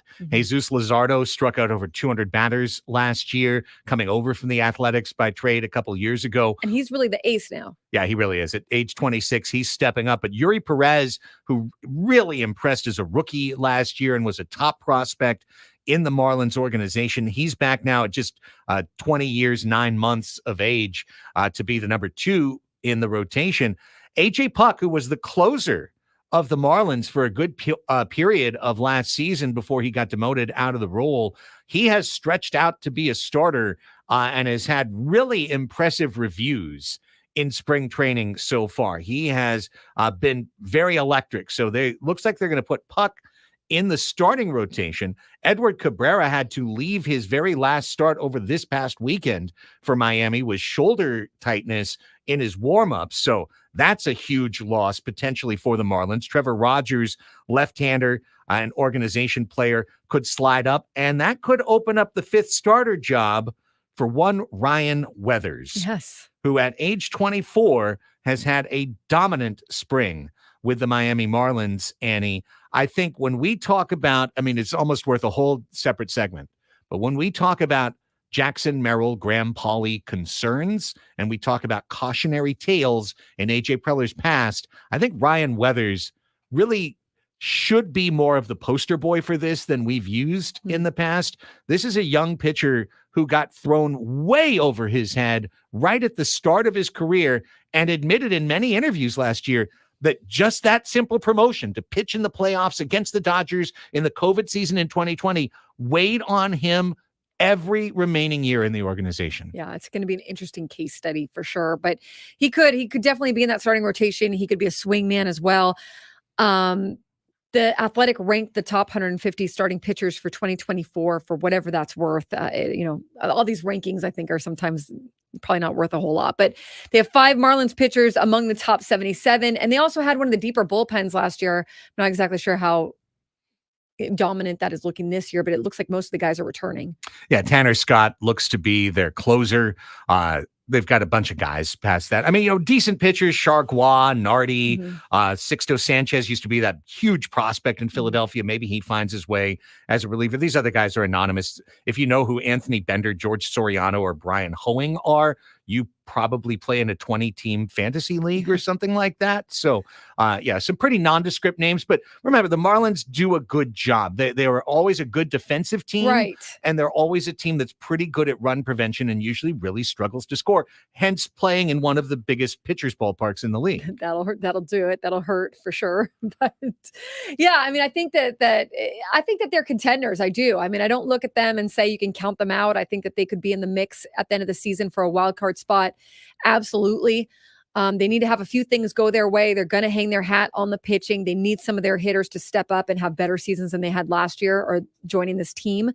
But I do think that they have the components to at least be somewhat of a threat going into the postseason. Yeah, I think a winning year for the Marlins looks like a breakout season for Jazz Chisholm, where he goes 30-30. It looks like Jake Berger taking a step up and hitting close to 30 homers and being just a real everyday presence in that lineup. And I think it 100% depends on Tim Anderson getting back to hitting 300 and playing good defense and stealing bases and having some power and being an impact player that drives in runs and moves the lineup. I really think that they could have a lot of things go right and have Tim Anderson hit 198 without power, and it nukes their team. It just nukes their lineup. It forces them into position. There's no one really to come up in the system and just take over shortstop. So it could be really awkward for them if Tim Anderson doesn't take a big step back. But if he does take a big step back, then I think the Marlins are right there in the mix. I agree. And that's sizing them up for a Monday. Tomorrow, we're going to do the Mets. And I think we'll feel okay. Just like we felt okay about the Marlins segment, I think we'll feel okay about the Mets. You can count on bad news coming out of Mets camp, at least at some point during the season. So however the Mets look right now. We're just going to play Meet the Mets song in the background the entire time you talk. Meet the Mets. Meet the Mets. Come on down and meet the Mets. I love that. Can we have Mr. Met as a guest host? Yes. He doesn't talk. Met so? Be great for the YouTube. Problem. It's an issue. Be great for the YouTube. You're just having a conversation. Mr. Met's just sitting there, just nodding his head or shaking his head, or then getting up all upset when you yell at him. You could just put on a Mets head. I'm sure they Mr. sell Met's them somewhere. Head? Yeah. I'm sure and it could be you. One. Somebody check Etsy. I can't be Mr. Met. Somebody check Etsy. Get Braden a Mr. Met head. All right. 12 o'clock Sports Fix next in the Fan.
Lunch hour is here. Welcome back. Halfway home on our Monday edition of your new midday hang. It's Annie and Elsten on San Diego's #1 sports station, 97.3 The Fan. Annie Heilbrunn, Craig Elsten, Braden Suprenant here with you. This is what we do at 12 o'clock. We get you caught up on everything in the world of sports.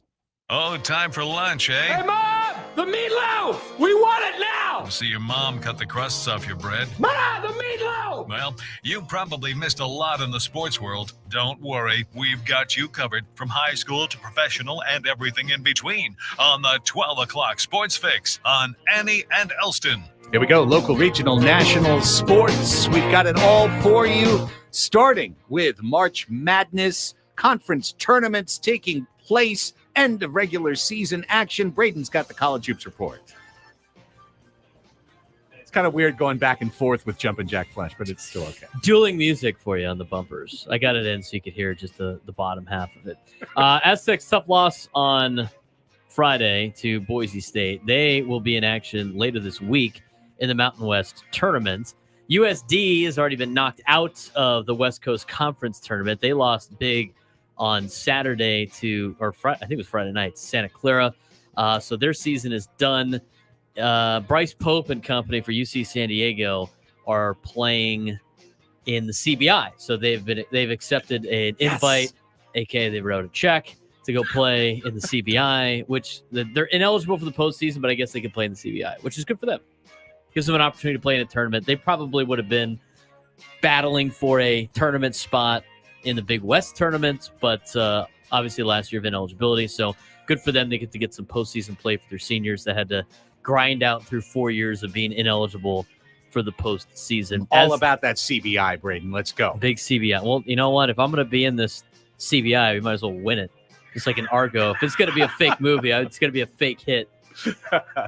Aztecs will take on UNLV on Thursday at 2:30 on CBS Sports Network. Tough draw for the Aztecs, who finished 5th in the Mountain West Conference. That's kind of disappointing, but still a good season nonetheless for San Diego State. They will be getting their name announced next Sunday during Selection Sunday. We'll see where they're at, but hopefully they can win a couple of games in the Mountain West tournament, get their seed stock up a little bit, but they should be in a good spot when it comes to Selection Sunday. They're the only local team that will be in the NCAA tournament this year. And that's it for college basketball. All right, let's switch it over to the baseball beat with Annie. All right, in Major League Baseball, the opening day starters for Korea have been announced for both the Padres and the Dodgers. It will be Yu Darvish versus Tyler Glasnow in Game 1. Joe Musgrove versus Yoshinobu Yamamoto in Game 2. It is 2 days until the Padres fly halfway across the world to Korea.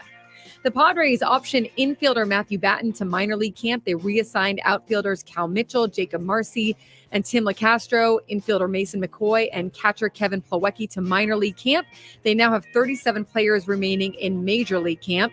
The Mariners have agreed to a minor league contract with corner infielder Jason Vossler. And Yankees ace Garrett Cole will have an MRI on his right elbow, manager Aaron Boone told reporters today. Cole is coming off winning the American League Cy Young Award. He's had difficulty bouncing back between spring training starts. Now, if you want some more Yankees upsettedness, Boone also said that Aaron Judge is mid-spring beat up with all the work they do in the cage and the backfields. He's going to take a few days off of workouts. But it's just spring, so it's just precautionary, so don't worry. Mid-spring beat up. Mid-spring? What are they doing? I just don't like the sound of that, Yankees right?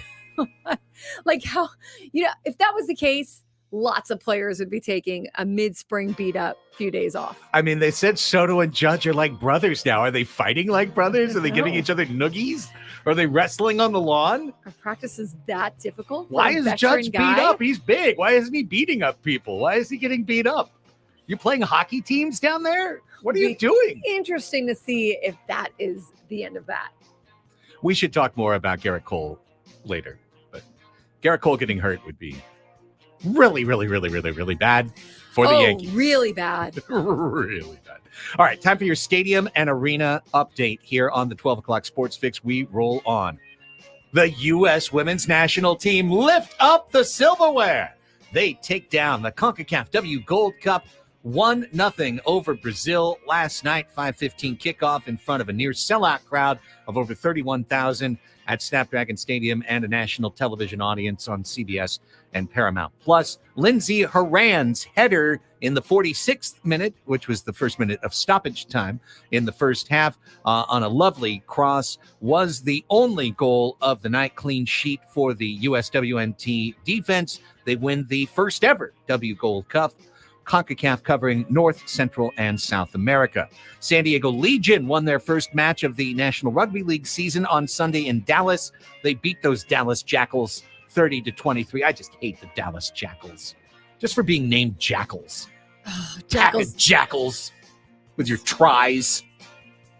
Legion got more tries than the Jackals, you bunch of Jackals. Legion are home on Saturday for their home opener at Snapdragon Stadium. Over to the arena now. San Diego Gulls saw their 2-game winning streak stopped cold by the Coachella Valley Firebirds on Friday night, 5-1. Gulls host Ontario on Wednesday. San Diego Seals picked up a frisky 12-8 win over the Halifax Thunderbirds Saturday night at the Grand Old Arena. Watched part of this on ESPN Plus. Match filled with penalties and scraps. What do you expect when you live in Nova Scotia and then you come to a place called San Diego? You're naturally in a salty mood. You're like, you guys get weather like this all the time? I want to fight. So that's what happened, but the Seals got the dub.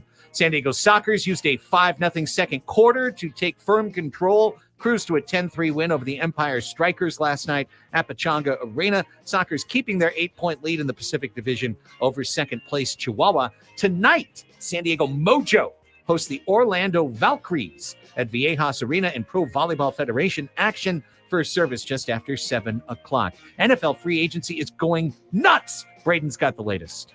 It is going nuts. There's so many moves. I can't say them all, but I will say some of the big ones. Tony Pollard, former Cowboys running back, agrees to a 3-year deal with the Tennessee Titans. 3 years, $24 million, according to ESPN's Adam Schefter. He's not the only big guy to be moving today. There's a lot of movement throughout the National Football League. Other big news for you as I kind of scroll through all the BS that's in there as well. Jaguars signed Gabe Davis to a 3-year, $39 million deal. So they pick up a weapon for their quarterback and Trevor Lawrence, or maybe Mac Jones, as they're working on a trade for Mac Jones earlier in the week, or at least over the weekend. Other moves, Kirk Cousins leaving the Vikings for a 4-year deal with the Atlanta Falcons. A lot of rumors that Atlanta was going to draft a quarterback in this year's draft. They gave Kirk Cousins a 4-year deal to be their quarterback.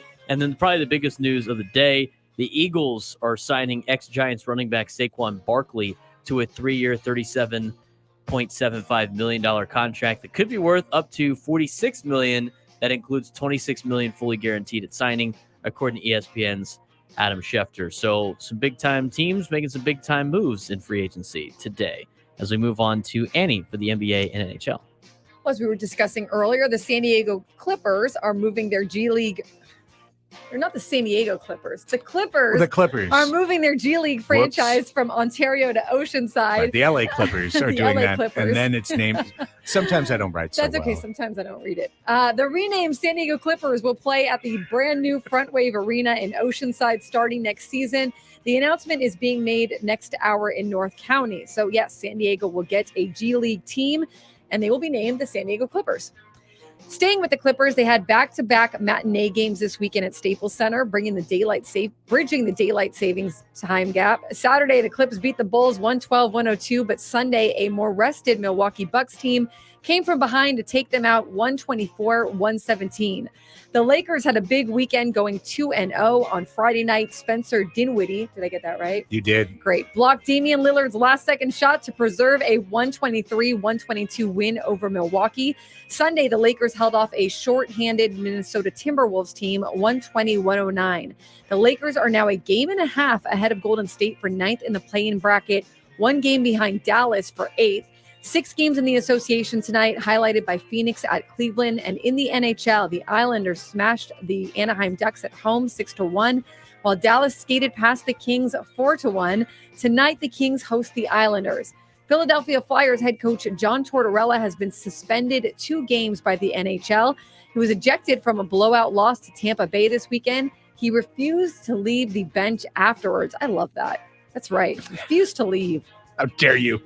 I'm not leaving. I'm not doing it. He was doing the Wolf of Wall Street. He's like, I ain't leaving. And then they said, you're suspended 2 games. You're leaving now. And you're staying away. Here's the golf result from the weekend.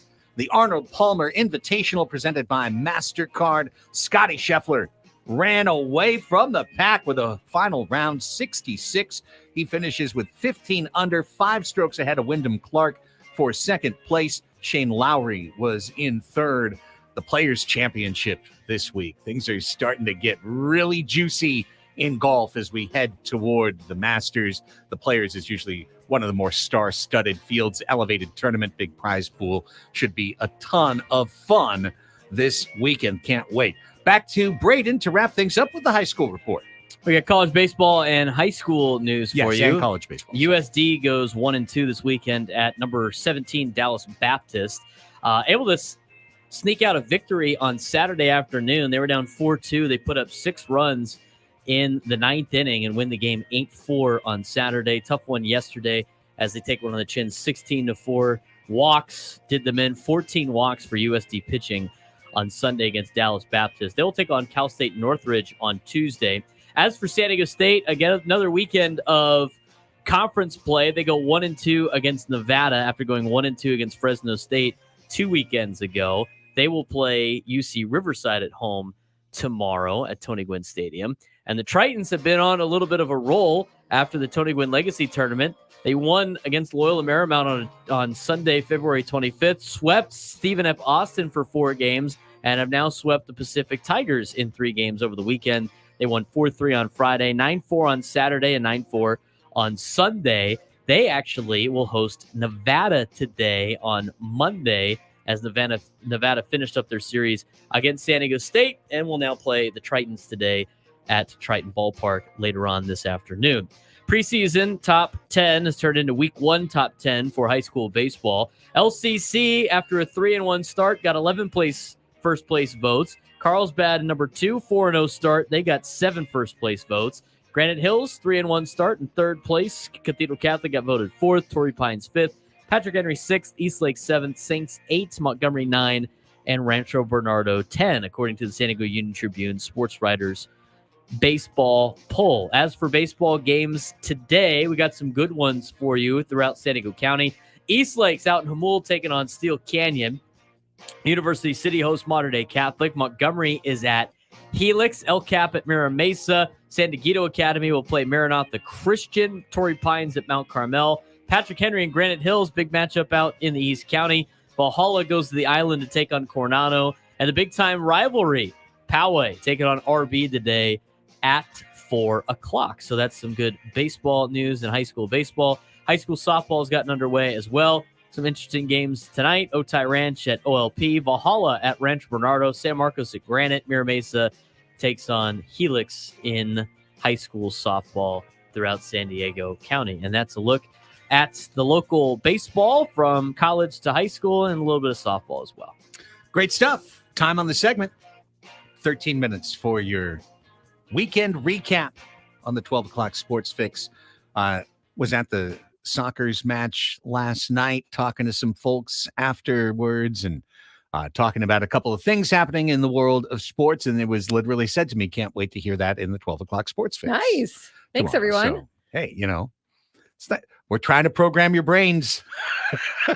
Maybe it's working. It's starting to work. I like it.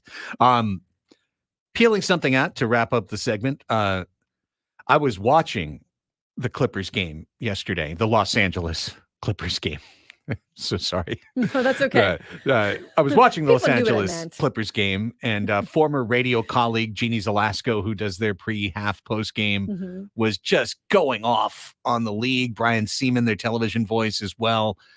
And when you realized it, I mean, you really understood it, because first things first, playing back-to-back in the NBA, that's inevitable. It happens to every team handful of times, multiple times, 10 times, 12 times every year. Playing back-to-back day games is extremely, extremely rare. Basically, it's down to the Clippers to have that happen, because who else is a multiple tenant in an arena where you'd have to play day games all the time. The Clippers always get short shrift at Staples/Crypto.com arena. And as a result, they had to play a day game Saturday, 1:00. They played a day game Sunday at 12:30, and they lost an hour in between the games for daylight savings time. So it wound up being 22 hours between tip-offs for the Clippers, which is actually against NBA rules. But it happened because daylight savings time. Well, what are you going to do? So everyone was mad, and they held out Kawhi, and they held out Paul George, and the Bucks hadn't played since Friday night. And as you had mentioned in your eloquent report, they had lost. And so they were motivated, and they played Giannis and they played Dame, and they came back in the second half and beat the Clippers, which was like kind of inevitable for the lineup that the Clippers played yesterday, playing Sam Coffey and PJ Tucker, etc. But it's like all through the broadcast, which I was watching, they have ads now for the Intuit Dome. And like, I really like what they're doing there. They've got a supporters wall that they're creating one side of the arena behind, I assume, one basket. They said 51 rows, and it's super vertically pitched so that it looks like it's a wall of fans right on time. They said in this section, no visiting colors are allowed. They're literally porting soccer supporter culture into the NBA. And saying we're going to create like the most intimidating atmosphere. And I'll tell you what, they're never going to do at Intuit Dome is have back-to-back 1:00 games.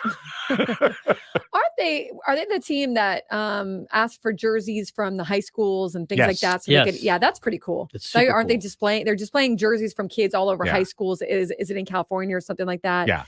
So that they can have some representation there, which I thought was really, really neat. It's great. Yeah, I want to see a game at the Intuit Dome. Like, yeah, I want to see what it's all about. I want to see it. I've driven past it a couple of times when they were building it. It looks insane. Looks like it's going to be insane. Yeah. Which reminds me of a story from your Friday report, Annie, that I never really got to chew on. Are we heading into Dodgers land? No. We need to. Okay, because Gavin Lux, that's a story too. That's put a pin in that for Which next story segment. are you referring to otherwise? The Miami Marlins allowing drums and trumpets and flags. They sure are. They too are directly porting soccer supporter culture into Major League Baseball. And here on Annie and Elsten, we've had, and we are going to continue to have soccer supporters from our city to relate to our big league teams. But I know when I bring this stuff up and when I've brought it up in the past, people look at me like I'm nuts. And I'm telling you, it's the best thing in sports, is having a crowd that is completely engaged, that is completely motivated out of selflessness to create an environment for the others in their stadium or arena or ballpark. And while 100% I agree with what you said that day, which was like, I don't want to sit next to the guy with the trumpet. For that many games, like soccer is different, right? Like you're talking series and night after night. Yeah, I mean, listen, no soccer supporter section has to go 3 hours. They go 90 minutes. Like it's part of the credo. Is like, we're going to go hard for 90 minutes, and that's stop. Another thing, right? I don't know. Maybe the trumpet player is going to get tired. Maybe he's also going to be like, you know what? I'm going to have some nachos right now. I'm going to put the trumpet down for a little while. What I think might be kind of funny is if like you get people who are trying to make a name for themselves instrumentally or whatever, and like they're just showing up to the just games doing some solos. For their influencer status. They're going to put these clips up. They're going to go viral. Well, I mean, you're not going to get a top hit with your bump, bump, bump, bump, bump, bump, bump, bump. We are Miami. I think it's funny too that for the Marlins, at least the way it was phrased was you can play your instrument during meaningful parts of the game. Like, what does that mean? Like, when do you get to play your trumpet? There's a part of me, Craig, that thinks that the supporter culture baseball thing for the Marlins will be canned about 2 months in. I wonder. No, I mean, honestly, I wonder. could see it going your way. I don't mean your way, like you're anti-fan. No. The way you're describing. I'm anti the person that has to sit next to. I'm trying you to stick up don't have for the person. to sit in the supporters section. Like, I don't know if it's a section. I think it's all around the ballpark. I guarantee you, they will concentrate this into a section. You would have to well, now I guess here's the other thing. The Marlins don't have a full ballpark. or even a half So full this ballpark. might not be a big deal, honestly, for the Marlins because they don't have big crowds every night. So this actually might be helpful for the Marlins. I don't know. I guess you'd have to displace some season ticket holders if they are there and be like, we're going to create this section now. Maybe. I don't know. I would put it in left field, right? Mm-hmm. Put it in left field, have a section, put up signage. This is where the instruments are. Expect banging drums, expect noise, expect chants, expect songs and cheers. And I would price it separately and then go to town. This is literally what every soccer franchise It would does. make more sense to me if it's a section. If I see that it's a section, I'll be like, okay, okay, I kind of get that, you know? Just like the wall at the Intuit Dome. That's the wall. If you are a Clippers fan, you buy tickets inside the dome. If you are insane for the Clippers, you buy tickets in the wall. Isn't this kind of like the show for SDSU? Yes, absolutely. So is that a soccer thing or is that like a basketball thing? Student supporter sections have ties, I would say, at least in terms of philosophy, to supporter sections that are fan-based grassroots organizations. I would say that there's absolutely a similarity in terms of what you're trying to do, right? What does the show do? The show influences the game. The show creates atmosphere. They don't play music all over the show, right? They let the show do what the show does. Yeah. In order to create that atmosphere. And I'm sure the wall will create that atmosphere in LA and Inglewood. And I'm sure that here at Snapdragon Stadium, what the Sirens do with San Diego Wave FC is helping create the atmosphere. And what all of the combined supporters groups will do on that north end for San Diego FC will create that atmosphere. Just think when Austin Hedges was with the San Diego Padres and they had the sexy saxophone. The sexy saxophone. Yeah. What the level it would have been taken to. Oh my God. If they could have brought in a saxophonist to sit in that section with Austin Hedges' sexy sax or what we're going with that. What if every local college sent their first and second chair sax players into one section? And then you had really good saxophone playing. They're doing runs and stuff. I mean, hey, it's different. It's different. It's new. They're trying things. Oh, well, I'm all for it. I'm all for the more fans and supporter culture that we get throughout sports. Absolutely dig it. More of it. Give me more. Give me more. Oh, Rich McGuire says there was a guy with an inflatable sax. That's what I remember. The same, That's Rich. what I remember is the inflatable saxophone. Well, they couldn't bring in a saxophone at that time, I don't think. Right. Yeah, well, we weren't in Miami. And also you can't do that in Petco Park, right? Which I'm not saying that you should be able to do that in Petco Park. Let's start the campaign today for making the sexy saxophone section a real thing. Will the Marlins be the experimental team on this one? Is that the right word? Correct. Yeah. Yes. Let the Marlins do that. Let them be the petri dish. Yes. For their 8,000 fans. It could be that by next year, all of Major League Baseball is doing that. Let's go. I like it. Let's pick on the Dodgers when we come back. Annie and Elsten right here on San Diego's #1 sports station, 97.3 The Fan.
1229 on the Fan.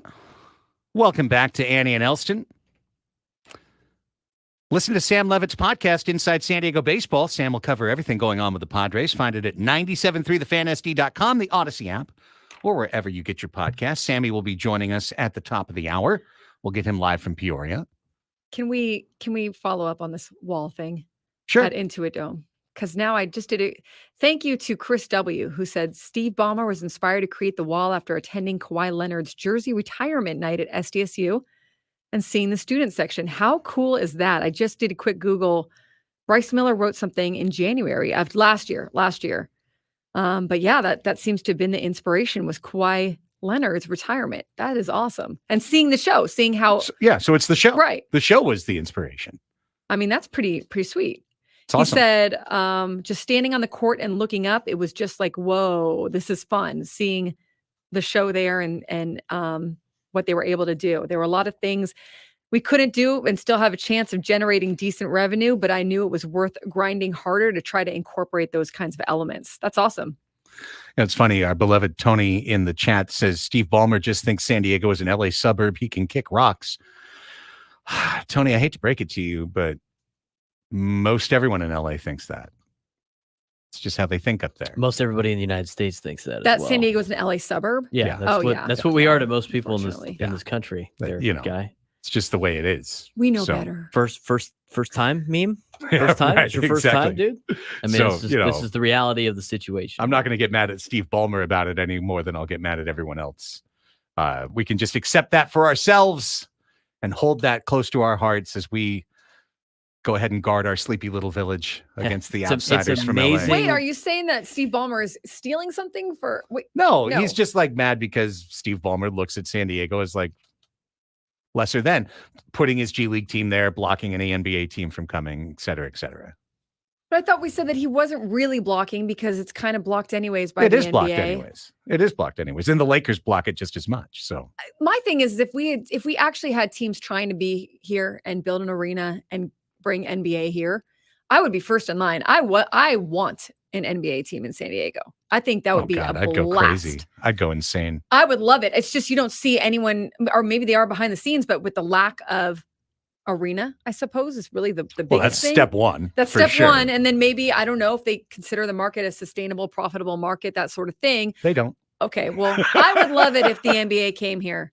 But I actually think it's cool that Ballmer's like, when he was watching Kawhi Leonard's retirement night, he saw the show and he was like, all of humanity is like right on top of the floor. And that's what we've got to do. Like, I think that's a nod to VA House. It's a nod to the show. That's a nod to SDSU for doing something that stuck in his mind. Couldn't agree more. We also wanted to take just a moment, not that this is an LA segment per se, but I like to look at other teams and go, you ain't so special. And that's the case with the billionaire LA Dodgers, who have created quite a little storm over there at Camelback Ranch. Mookie Betts is a 6-time Gold Glove right fielder who moved last year out of necessity into the infield because of injuries. He played a sporadic handful of games at shortstop, played pretty well at second base, was installed as the first full-time second baseman during the offseason. And what a huge move it is for an MVP to go from right field and go up the defensive spectrum into the infield. Well, now they get to spring training, and Gavin Lux has caught the Chuck Knobloch, Steve Sachs yips. He is missing the ball, throwing it over to first base over and over again. And Dave Roberts flat out panicked. He pulled the panic button. Do we know this is Dave Roberts or this is a front office thing? Do you ever know with the Dodgers? I don't know that it's Dave Roberts, right? Or it's a multiple party. Friedman does have a lot of pull over there. They don't work alone. They're okay, but either way, the Dodgers panicked and put Mookie Betts at shortstop. So now Gavin Lux is going to play second base and Mookie Betts is going to play shortstop. And he said, in one of the great 2024 baseball sayings so far this year, Dave Roberts said the move is permanent for now. Permanent for now. I'm going to use that at some point. It's permanent for now. Permanent for now. Pulled that one off. Don't get too comfortable.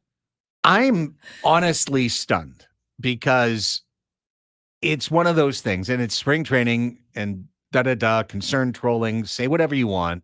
That's fine. Somewhat valid. But this is one of the best players, most important players in your team. This is your leadoff hitter. This is your tone setter. This is the guy who helped bring you that fake championship in 2020. Mickey Mouse. And didn't count. And you're taking him now and going, hey, you spent the whole, not unlike Xander Bogaerts, you spent the whole winter working on this position. Go do this position now. Go do something completely different. Meanwhile, stay our leadoff hitter, stay our tone setter, stay our best hitter. But now you're going to handle the single most important defensive spot in the entire field. Why? Because you're Mookie Betts. You're a great bowler. You're a great athlete. We think you're going to be a great shortstop. He could very well be a terrible shortstop and really kind of put the Dodgers in a weird position. I thought this whole thing was weird. First of all, it was odd for sure. Yeah, like where's your trust in Gavin Lux? I mean, the guy's just coming back. Like you don't think he could work through some of this? I was really surprised at that. I don't think they had that much trust in Gavin Lux to begin with. Maybe that was the whole injury thing. But helped him out, I think. But then you put Mookie Betts there. You are just like, it's fine. Which Mookie Betts is a spectacular player. He may be absolutely fine there. It is the hardest position in the infield. You would think a guy would maybe just want a little bit more, practice reps, some more games under his belt in some other fashion before having to just slide there and take that permanent starting spot, or permanent for now starting spot. But also and I don't really, it's hard with the Dodgers because the Dodgers are kind of a business team. It is kind of like get over yourself, do it for the good of the team. That's how we roll over here. But you can't help but think that Gavin Lux is a little like, what the hell, and Mookie Betts is maybe a little like, what the hell too. I just find it, as you just said, an incredible lack of faith in your players. Yeah. Like what made you change your evaluation from the entire winter in 2 weeks and be like, well, Mookie Betts, we're already doing something weird and risky with one of our best players. Let's double down. Let's do something even weirder and far riskier. Move him to the single most important position and do it right in the middle of spring training and ask him to make that adjustment on the fly. It's go to the other side of the double play pivot, right? The whole thing is wild. And by the way, Mookie's first game at short, he wasn't any good. He dropped one on the backhand. His arm didn't look that great. It's a hard position. I mean, it's a hard position to learn in terms of now you're just a starter and you're playing big league games. Mookie Betts is a great athlete. I'm sure he will catch up to it. But just your reads on things, your timing, how you need to be positioned. There's all kinds of things that are different, not to mention that the ball, you've got to be able to pivot, do all of that, make sure that you're in position to make some of these plays. The Dodgers have the ability in the regular season to paper over any problems, even major structural problems that they have because of the depth of talent on their team, because of the wattage of the team. They've done it year after year after year. And these are the kind of things that kill you in the playoffs. And I really think they could have a stinky defense on the left side of the infield with Muncy and Betts at third base and shortstop. I mean, this could be a really leaky ship for the Dodgers. Yeah, they could. And if they are out hitting that, you still don't love it, but you're like, I mean, you don't love it at all as a Padres fan, but if they can out hit the errors, it's still not a great strategy though. I mean, the errors are going to eventually catch up to you in some close games. I think that they're maybe going anti-Padres where the Padres are like, we're going to put a shortstop at every position on the field or a converted shortstop. And the Dodgers are like, we don't even need a regular shortstop to be our shortstop. Right. We can just take anybody from any position on our field and make them the shortstop. The anti-Preller. They're the anti-Preller strategy. Yeah. Shortstops every position. What about no shortstops any position? We'll put our right fielder there. They'll be fine. All right. Let's take a break. When we come back, it's time for Silly Games. And we have even taken this in its second iteration to a higher level. We are looking for 2 contestants to play the match game today. We are going to have you go head-to-head with our 3-person panel of Annie, Braden, and myself. Today, Adam is not here today, so I will be the third panelist. So you don't have to beat us. You don't have to set a certain match. You just have to beat your opponent. We're definitely qualifying someone today to go to the Fontainebleau and to win our grand prize, a 2-night stay at Fontainebleau, Las Vegas, and dinner for two. So call in now. Going to leave a little extra time for the segment for Silly Games. Match Game is next. 833-288-0973. Looking for two contestants. 833-288-0973. We'll play it when we come back on The Fan.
Wait for the high note.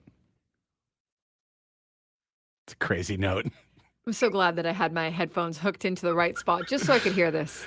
Welcome to Silly Games for a Monday, everyone, on Annie and Elsten. Today, we are playing the match game. Hold for bumper.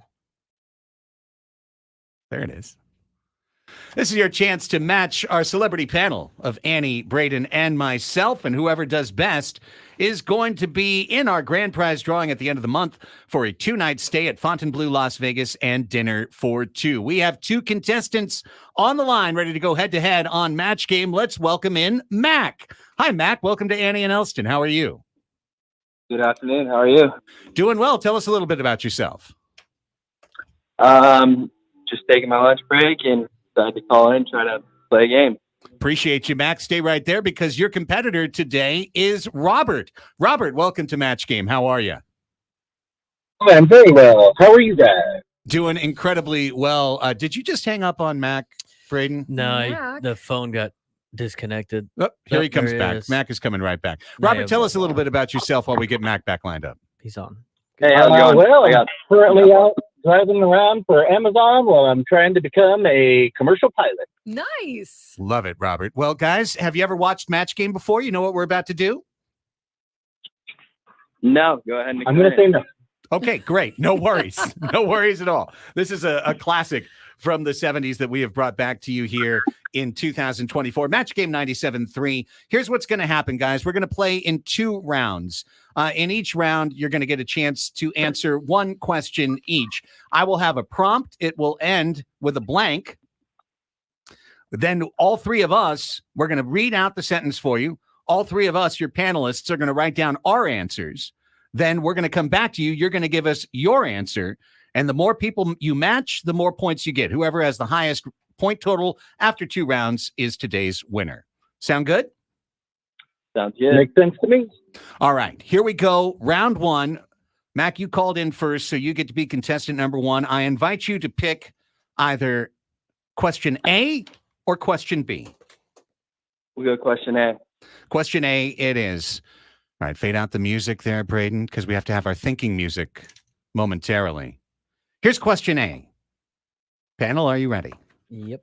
The swinging friar decided to try online dating. He was surprised to find out his perfect match was a blank. Say it one more time. Bow, bow. Now you play the thinking music. The swinging friar decided to try online dating, but he was surprised to find out his perfect match was a blank.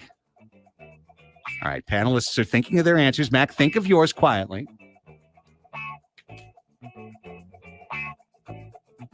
I've got mine. Let me know when you got yours. Ready to go. I have mine. I All don't right. think this is all. Okay, go ahead. All right. So, Mac, I'm going to repeat the question one more time and ask for your answer. The swinging friar decided to try out online dating, but he was surprised to find out his perfect match was a nun. A nun. Swing. Oh, that makes sense. He's the friar. Actually, that's a good answer. That is a good That's answer. way more clever than I had. It may not match, but I think we agree it's a good answer. It's a good answer. Mac, let's go to Annie Halpern. I had his match as a baddie. A baddie. A baddie. Wow. A baddie. Braden, what did you go with? I put a Dodger fan. Ah, yes. Oh, that's good too. That makes a lot of sense. Castro would have won. And I was actually thinking of you, Braden. I said his perfect match was a dinger. Dinger. Oh. Dinger.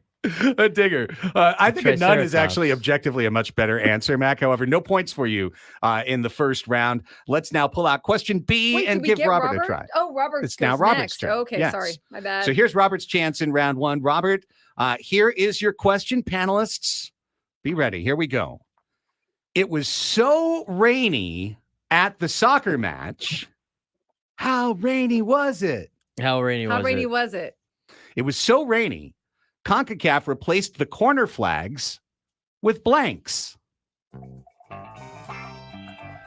It was so rainy at the soccer match, CONCACAF replaced the corner flags with blanks. I got mine. I've got mine.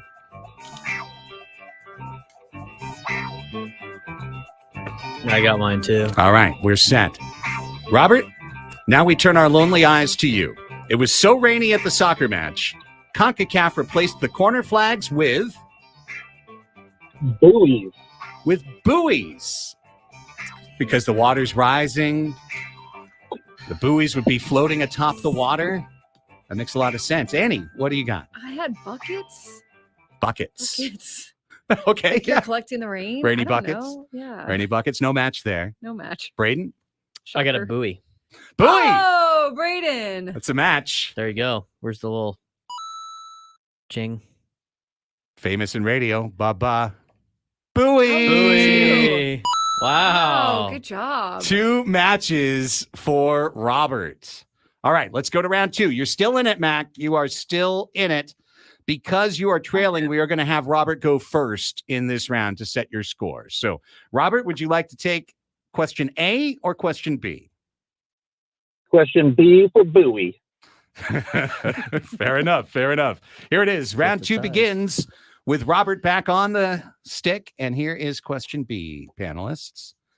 Jesse said to Tony, "What's going on with Marcus? Every time I say gonna go, he blanks." Jesse said to Tony, these are all fictional characters. Jesse said to Tony, "What's going on with Marcus?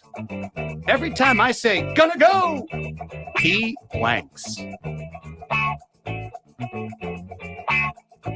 All right, I got mine. I got mine. We all have ours. All right, Robert, you're ahead 2-0 right now. You can build a dominant lead. In fact, if you match 2, Mac will automatically be eliminated, but we'll still play his round for fun.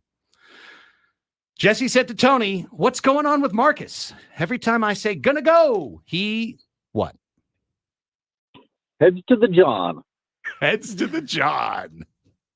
I like it. I like it. So we're looking for something bathroom related for a match here, Annie. Okay. I said he jumps. He He jumps. he just jumps. Oh, yeah. Just. No match. Okay. Braden? I was thinking about bathroom related, but I wanted to keep it PG, so I just put faints.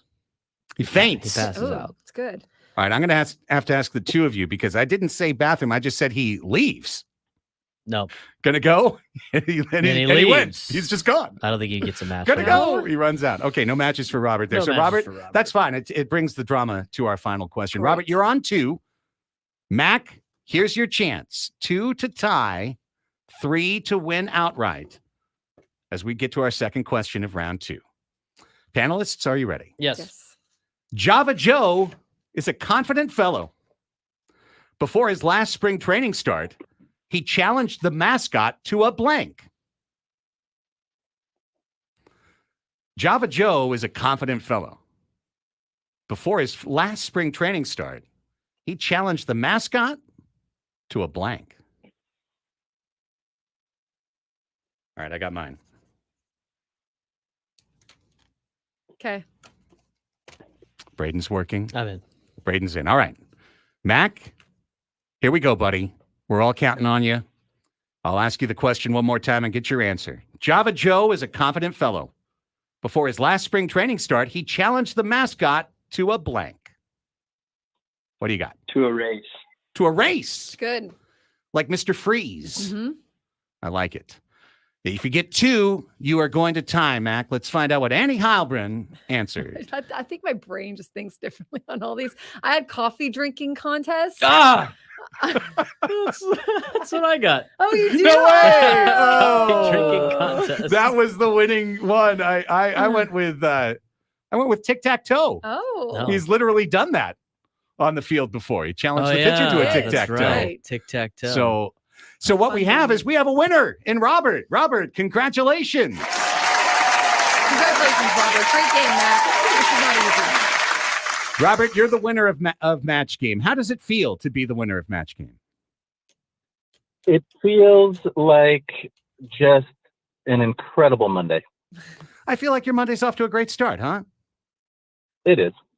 You have qualified for our end of the month grand prize drawing for a 2-night stay at Fontainebleau Las Vegas and dinner for 2. Immerse yourself in timeless elegance at Fontainebleau Las Vegas, a luxury resort, gaming, and meeting destination. The legacy of Fontainebleau Las Vegas, built upon more than 70 years of sublime beauty, unparalleled service, and timeless design. Book now at FontainebleauLasVegas.com. Robert, stay on the line. Braden will get your info. Annie and I are right back with hour number 4, and we're heading out to Peoria. Sam Levitt joins us after this timeout, so don't go anywhere. It's your new midday hang. It's Annie and Elsten on San Diego's #1 sports station, 97.3 The Fan.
Hour number 4, here we go, back with you.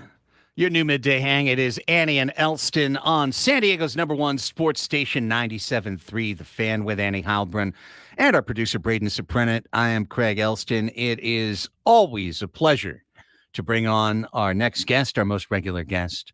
He's San Diego's conduit to spring training. Without him, where would we be? We would be without sound bites, without video clips, without interviews and insight. Sam Levitt's been doing it all at spring training, including enlightening our show with his presence. He joins us live from Padres Spring Training, presented by your San Diego County Toyota Dealers Association. We make it easy. Sam, Craig, and Annie back here with you. How was your weekend, buddy? Craig, Annie, Braden, my weekend was good, full of baseball, little weather. Friday night's game rained out, some rain on Thursday, and then a little bit of rain on Saturday, but got the games in Saturday and Sunday. So good weekend of baseball. Weather today is absolutely beautiful, so we're in good shape for the Mariners and the Padres here in Peoria. What'd you do on Friday night when you had the night off? Excellent question. What did I do Friday night? I didn't do much. I got dinner because it was a night game. So by the time it got rained out, by the time I got out of here, there was it was really unfortunate because it was a great crowd on Friday. It really was. The berm was absolutely packed by the time I walked in. So with all those people here getting out of here, everybody leaving all at once, you can only imagine what the parking lot was like. So a lot of us waited for a little bit. And by the time I got out of here, it might have been, I don't know, 7:45, 8 p.m. So grabbed a little dinner, went back to the Airbnb. So nothing too special. No, but a nice, calm Friday night after working the way you have, probably very needed or very appreciated, I guess, at the time.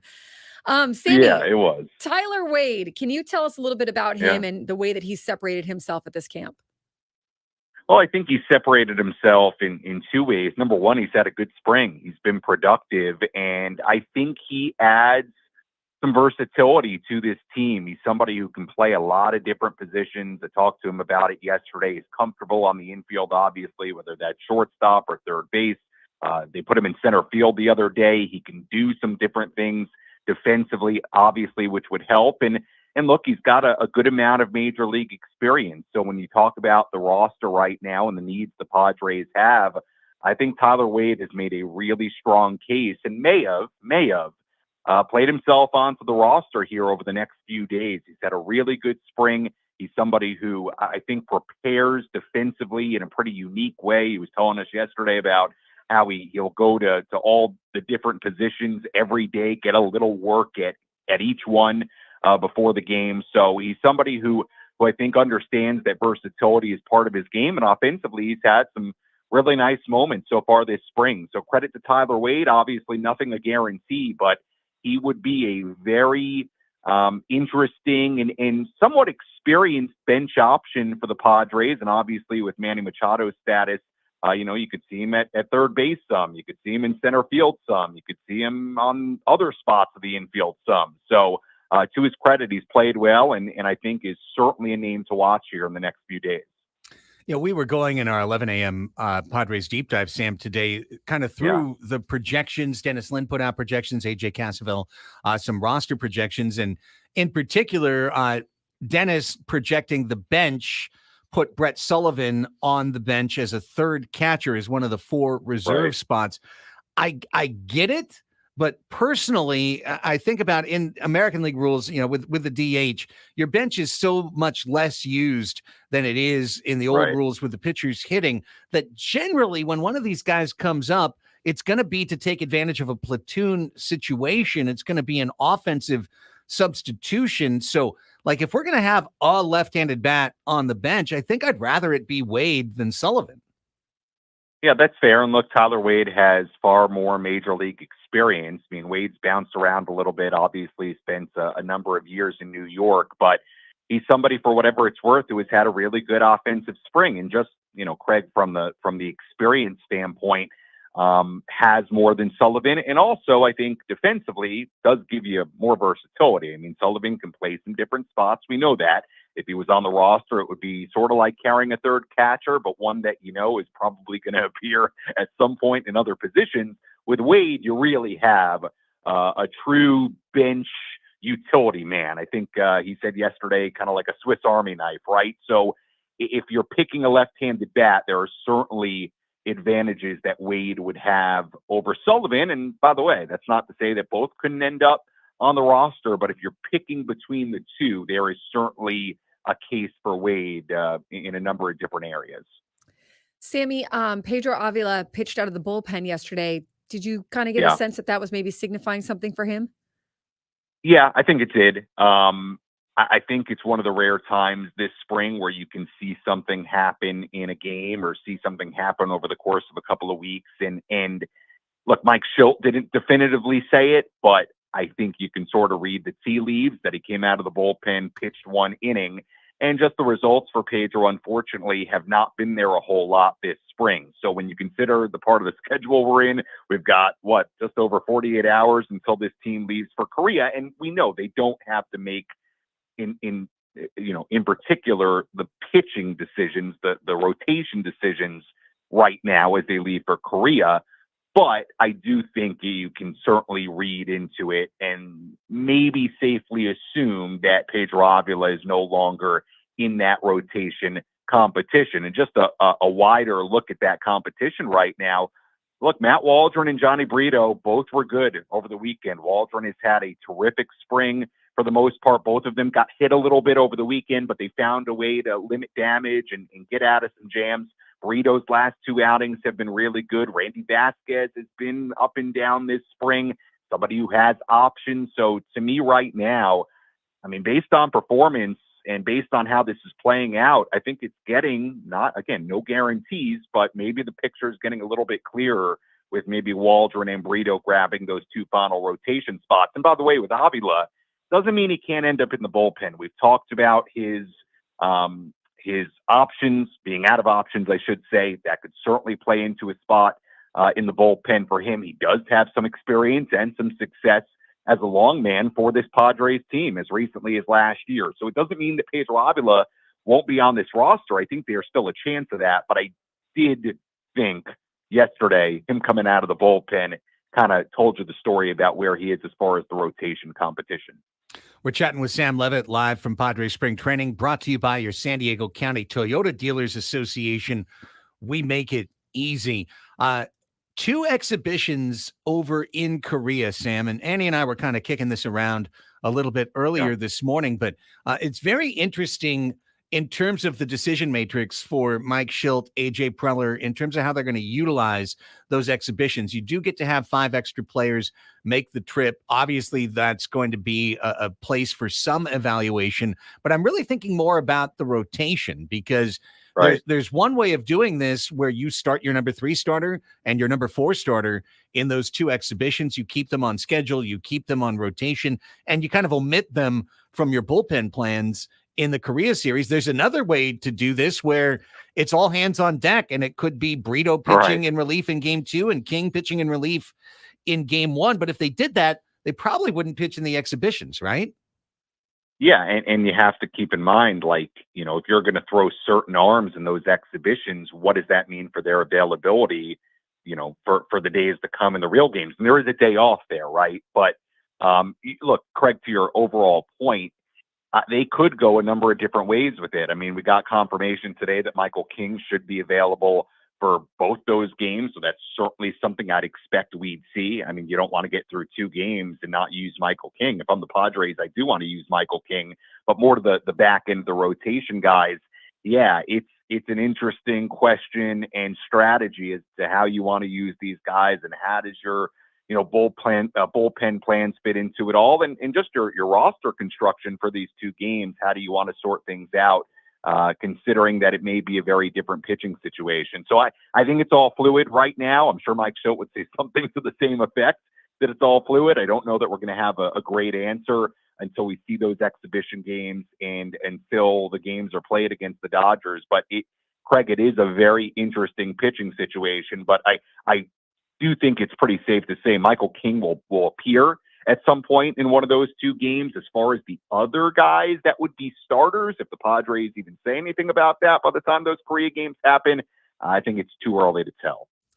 Sam, did anything surprise you about the announcement the Padres made earlier? The guys that they optioned to minor league camp, the guys they reassigned, Matt Batten, Cal Mitchell, Jacob Marcy. Yeah. Any kind of buzz around that, even Tim LaCastro, or anything make you kind of raise your eyebrows and go, wonder what's going on there?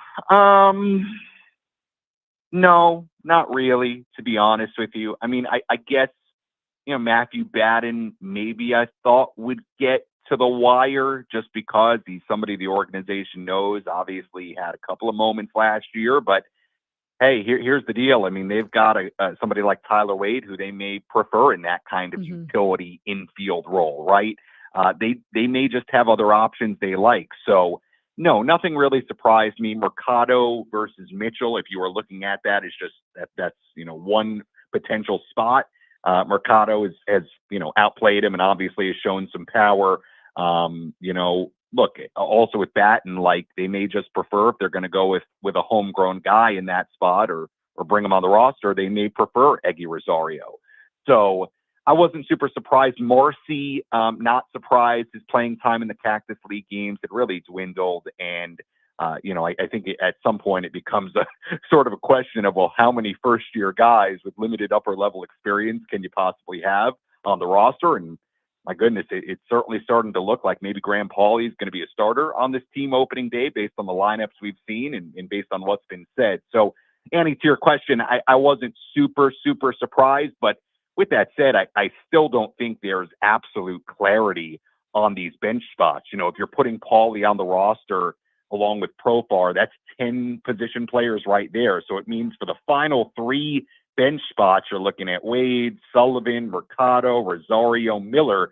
There's still going to be a couple of guys left off here for this opening day roster in Korea. But no, Batten may be the only one that I was like, they could have kept him around a little bit longer. But, LaCastro obviously was brought in. Maybe you could throw that into the mix as well. But I suppose the Padres just like some of their outfield options better than LaCastro right now.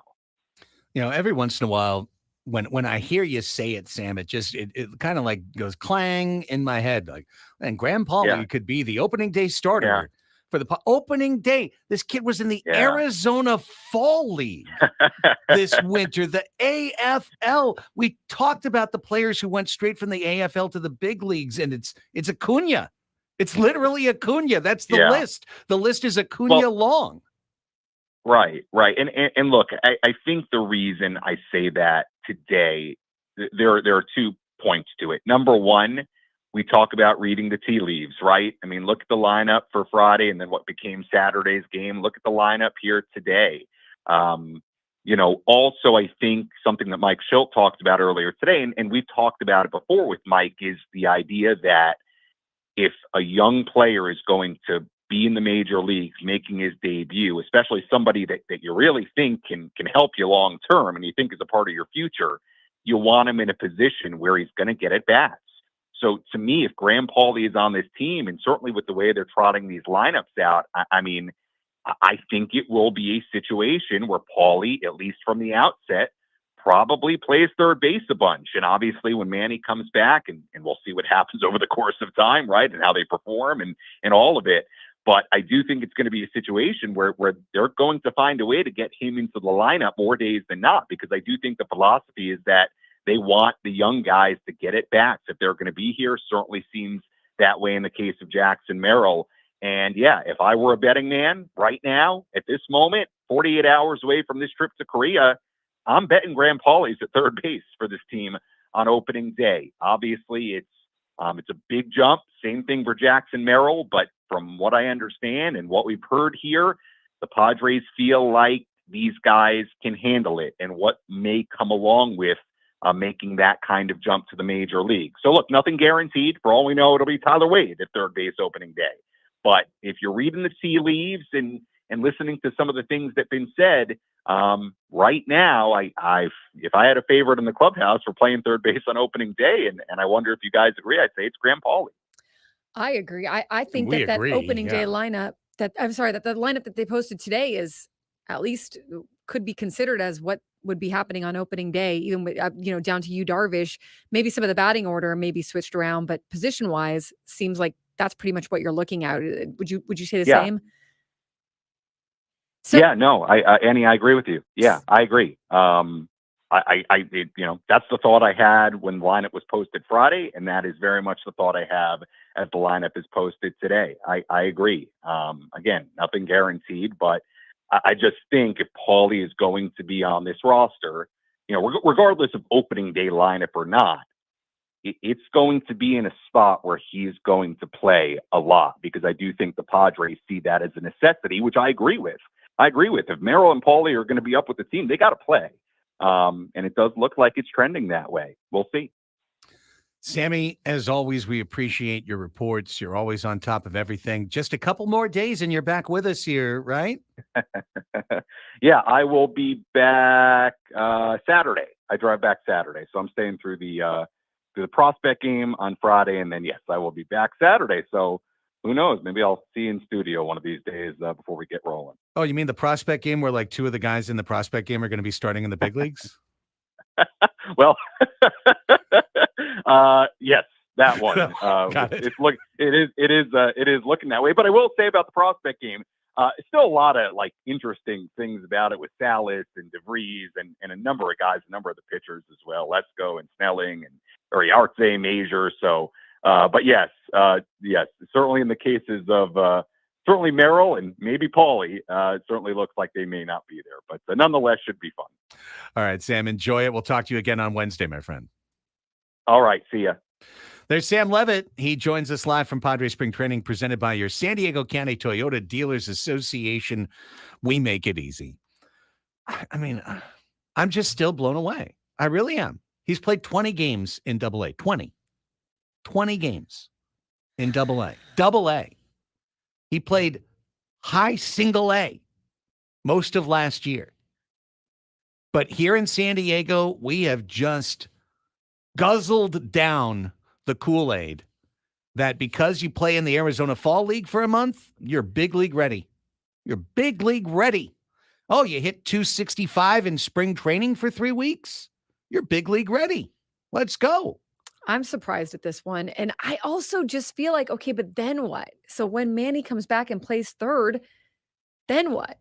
Like, yeah, he doesn't get regular at-bats anymore unless you move him to a new position or you move him down, I guess. Is he going to be the everyday DH for the team at 24, playing without a position? Is this a spackle job where he is in for 2 weeks? Or is Manny out longer than is going to be anticipated at, maybe they already know Manny's going to be out a lot longer and he's going to get a lot more time there at third base. In terms of being out, I mean, at third base, Manny's going to be the DH, but so it'll be in the lineup. 20 games at AA. Yeah, it's tough to imagine that kind of a jump being made, but it could be potentially being made. It looks like it's being made. There's a chance it's being made. There's nothing has happened all spring. Nothing has happened by which the Padres did anything at all to slow the path of these two players, Jackson Merrill and Graham Pauly. They have put nothing in front of these guys. They have said, knock over these paper tigers in front of you. Beat this kid who got released from Pittsburgh. Beat this kid who got released from New York. Beat this kid who got released from 4 teams in 3 years in Oscar Mercado. Like, if you can beat these easily beatable things, and by the way, we're going to decide if you beat them or not. So seeing as it looks bad for us, if you lose, you're going to win. And all you got to do is that, and you're in the major leagues, and we're sitting here in San Diego just pretending like it's normal. It's anything but normal what's going on. What they're doing with both of these players is so highly irregular that I don't think you'd see another team, not even one other team in baseball, do this move simultaneously. And sure, it's your 8-9 batters. And I get that. But today it's your 6-9 batters. So it's not 8-9. And who cares what happens at the bottom of the lineup? One of the things that killed the Padres last year was no production from the bottom of the lineup. It's one of the things that destroyed a team that had World Series aspirations and knocked them down to 82 wins. And this year we're going with 2 kids. Yeah. 2 kids. It's going to be interesting. And look, we look at all the other teams around the league or what we're doing and kind of assessing their competition in terms of division and wild card teams and things like that. And you do see the noticeable differences between a deeper lineup and some threats at the bottom of the lineup, and then carrying that over when you turn over the lineup to now you're top of the lineup. It will be a difference maker in games to be able to have a dominant or at least above average lower half of the lineup. It's going to be fascinating. And I think this situation remains fluid. But I can't believe we've gotten to where we are. I just can't believe it. I really cannot believe that this organization has gone this deep into the spring and has not even put one major league player in competition for these jobs. One big leaguer. There's still time, Craig. Sure.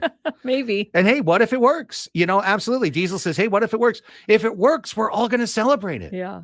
If it works, AJ Preller takes like 3 steps forward. Okay.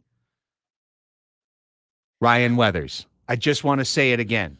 Ryan Weathers, a kid who had all the prospect hype in the world, got over promoted, and was a broken shell before he was traded to Florida. For what? For everything that we traded him to Florida for is gone. I'm also seeing comparisons in the chat to other guys like Luis Campusano. When he came up, I mean, he had 6 seasons in the minors before he came up. So that's not the same comparison as what you're looking at here. Fernando Tatis Jr., look, I'm sorry, guys. Fernando Tatis Jr. is in a category of his own. He's really not comparable until a player comes up and shows that he is comparable to Fernando Tatis Jr., then I can't put him in that category. And by the way, Tatis had more time in the minors before being brought up than if these guys are brought up. And it's not just about service time. Like I've seen articles coming out, which I get, like they're addressing the mental makeup. It's really about that a lot. Like it's not, you don't have to have a certain set number of games and service time in the minors to make the jump to the majors. We've seen guys like Bryce Harper, guys, that they obviously get up earlier. Manny Machado, any of those guys, the superstars in the game come up earlier than other players. But you also have to understand that mental makeup, and you can only assess a guy and his struggles for what he's been through. You don't really know. Similar to Ryan Weathers, you can overcome struggle in the minor leagues at a decent clip. Maybe it's not so bad. And, you go through some downtimes, but you're able to recover decently quickly. But you get up to the big leagues, it's a different animal. And the way you respond to struggle, you really can't assess it in the minor leagues. You can just do the best you can at assessing it. You don't know for sure. Let's take a break because I could just continue to bounce off these ideas and we could ping back and forth in the echo chamber. But I think we both agree. This is just incredibly risky. It's super, super risky. And we're going to find out how it goes. As the Fugees sang, ready or not, here I come. You can't hide. Merrill and Polly can't hide. They're going to be right in the crosshairs of major league pitchers going forward. Let's take a break. We've got a couple things to clean out of the notebook before Ask Us Anything. And then Gwen and Chris at 2:00 right here on The Fan.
All right.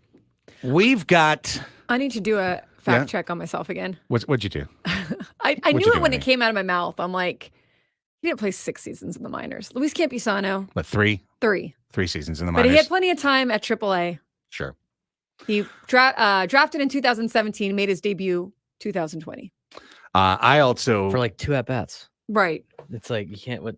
Right. Made his debut and then got hurt. Right. And then hurt and bad. I mean, it's like you want to go through that for the first 2-3 years of these young guys. Right. And then he actually then went back to the minors, had more seasoning there. I mean, Same with CJ Abrams, went back to the minors. Also from the Department of Corrections, I just kind of spouted and said, is there anything left from the Ryan Weathers trade?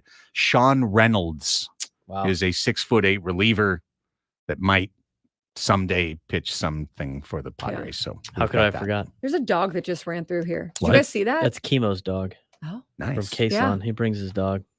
Well, I like that. Okay, so we've got a short segment here. So I'm going to ask you almost match game style, Annie. Would you like A, B, or C? C. What's behind door C? Okay, we're going to go with door C. Did you see the story that San Diego State is going to be potentially, it's not official yet, but potentially involved in the newest / most lucrative, interesting / newest sign of the apocalypse for Division I basketball? I thought to myself, I did see it, I did read it, and I thought to myself, am I supposed to hate this? It didn't really bother me. It kind of made sense. Okay, you're going to get NIL money. That could, I think it's a pot. It's not NIL though. You're going to get. They're not paying you for your name, image, and likeness. They're paying you to play. But then doesn't the money go to the NIL fund? That's the idea. Right. So is that not a good thing? We don't want that. Well, I mean, there's nothing wrong with they're basically doing an in-season tournament is what they're doing. And they're paying the players to play in the tournament, which is a great idea on their part. Because players now, I feel like, aren't going to do these kinds of things unless they are paid. Correct. The tournament, dubbed Players Era, will host 8 teams this coming fall 2024, at MGM Arena in Las Vegas. 16 teams starting in 2025. This story an exclusive on frontofficesports.com. The event will be operated by Ever Wonder Studio, created by former Time president Ian Orifice. What a name. Poor Ian. The things he probably got called as a kid. Ian's Orifice. Oh my gollies. The tournament operator is guaranteeing that sponsors and other tournament partners will offer each school a total of $1 million in NIL money for participating. That money will be funneled to collectives, boosters, or other NIL entities, not the players. The money will go to collectives, boosters, or other NIL entities who then distribute the money to the players as to not be pay for play, right? That's the correct. That's their workaround, their loophole. But still will entice these players to come play because the money could potentially go back to them through NIL. Well, it says where else do they go? They'd have to go to the basketball players. So as the sentence continues, it says the money will be funneled to collectives, boosters, or other NIL entities, and the coaches and teams will be able to distribute that money however they see fit, as long as the money goes to current players. The winning team will be eligible to earn another $1 million to be distributed the same way. So in theory, you would probably guess that the teams in this Players Era tournament would do it kind of like the NBA Cup, where everyone would get a share. And you would say, okay, if the million is going to be distributed amongst you 12, equally, and then when we win the other $1 million, it'll be and I'm sure the coaches and everyone else gets a part of it as well. I have no idea. This whole thing is brand new. Everything's brand new in college basketball, and the idea that you could have this kind of tournament in college basketball literally 5 years ago would have been out of anyone's mind. No chance in hell. And you would get slammed for ever suggesting something of the sort. Correct. Now it's like everyone's going to want to be in this tournament. Right. And think about how many tournaments might pop up, I guess, that they might be able to create. And ultimately, the money is in the broadcast money, and it's in the whatever else money that goes to the league, the team, not the league, the school, the team. I don't know who's making money off of this. That's where I always try to go back to. Well, it's not just the players. You're counting on your boosters to generate NIL, right, Correct. Braden? That's kind of what the deal is. You essentially find, X amount of boosters that are willing to just give money to the players to play who are not making money off of the players. And they're just basically just doing it for tax But aren't purposes. the boosters also the ones trying to help with the NIL money in certain situations? So isn't it kind of the same or no? Like, I thought boosters kind of do already sort of give. Well, they give to like the programs and stuff for other things, but you couldn't like just pay the players that. Now they're just coming up with collectives to pay the players. But essentially, the schools are making money from the TV to support their athletic department, and the boosters are paying the athletes. That is the business, I guess, of college athletics. But the boosters themselves, it's not like they're making money unless there's some backdoor deals. They're getting money from TV or something. But like, they're just rich people that want their team to do well. They're not making money off of the athletes, even though, you could theoretically have a NIL deal where the guy's like doing a car commercial. And so you could say like, this guy's making me money. But the reality is they're not really profiting off these players. It's once again that gray area that is the NIL. It's the wild, wild west. It's this kind of thing is not illegal, obviously, but there's no rules. There's no rules. There's no rules. Sure. So nothing's illegal when there's no rules. Allow me just to tag that news story with these news stories. U.S. Integrity, a company that partners with some of the largest professional sports leagues and collegiate conferences in the U.S. To ensure sports betting integrity, is employed by the American Athletic Conference. And on Thursday, U.S. Integrity alerted casinos to suspicious betting activity on an AAC men's basketball game between Temple and University of Alabama, Birmingham. At one casino, UAB went from a 1.5-point favorite to an 8.5-point favorite by mid-afternoon. The line settled at 7. Such sharp changes indicate significant amount of money was wagered. And apparently, Temple is a team that has been in this company's crosshairs through the season. It's not the first time that they've had a massive move in a line. So not a direct accusation, but just saying that Temple basketball, something sketchy was going on. And I will finish with what was said by former Massachusetts governor and current NCAA president, Charlie Baker. He said, quote, "You literally could have certain situations where somebody just says, look, you're my friend. We've been friends for a long time. I lost $500 last week because you didn't play well. I still love you, but I got to make rent next week. And all I need you to do is miss your first 2 free throws. That's it. I don't want you to throw the game. I just want you to do something that's going to make it possible for me to pay my rent." This is Charlie Baker. This is his words, not mine. Situation. This is his words. He says, "I just think that is happening right now, and it's just going to happen a lot more. I really do feel we're sort of in the top of the first inning of this thing." I don't disagree with that. I kind of agree with that right. too, because of all the ways you could bet now. I mean, how so easy. Let me ask you guys. Tempting. Have you downloaded or opened up, while you're in these legal gambling states, a betting app? I haven't been in one to do it. I did it when I was in Massachusetts because it's legal there to check it out.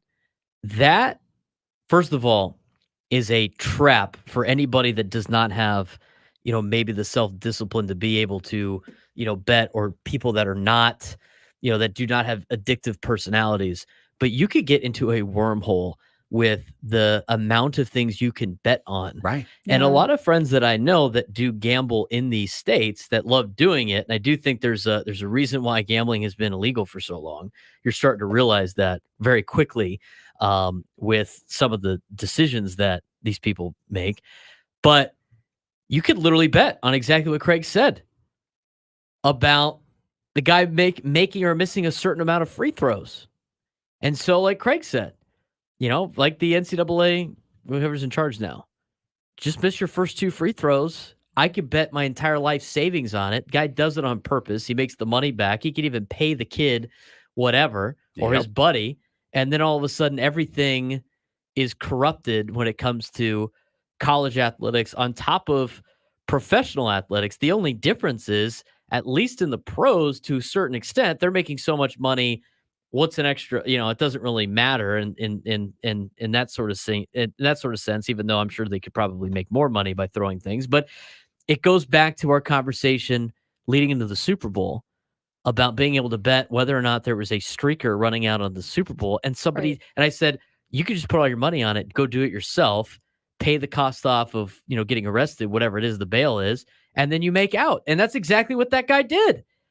There's nothing stopping college athletes from doing this on a daily basis where, I miss a couple of shots. Maybe I go get like 5 points, whatever I need.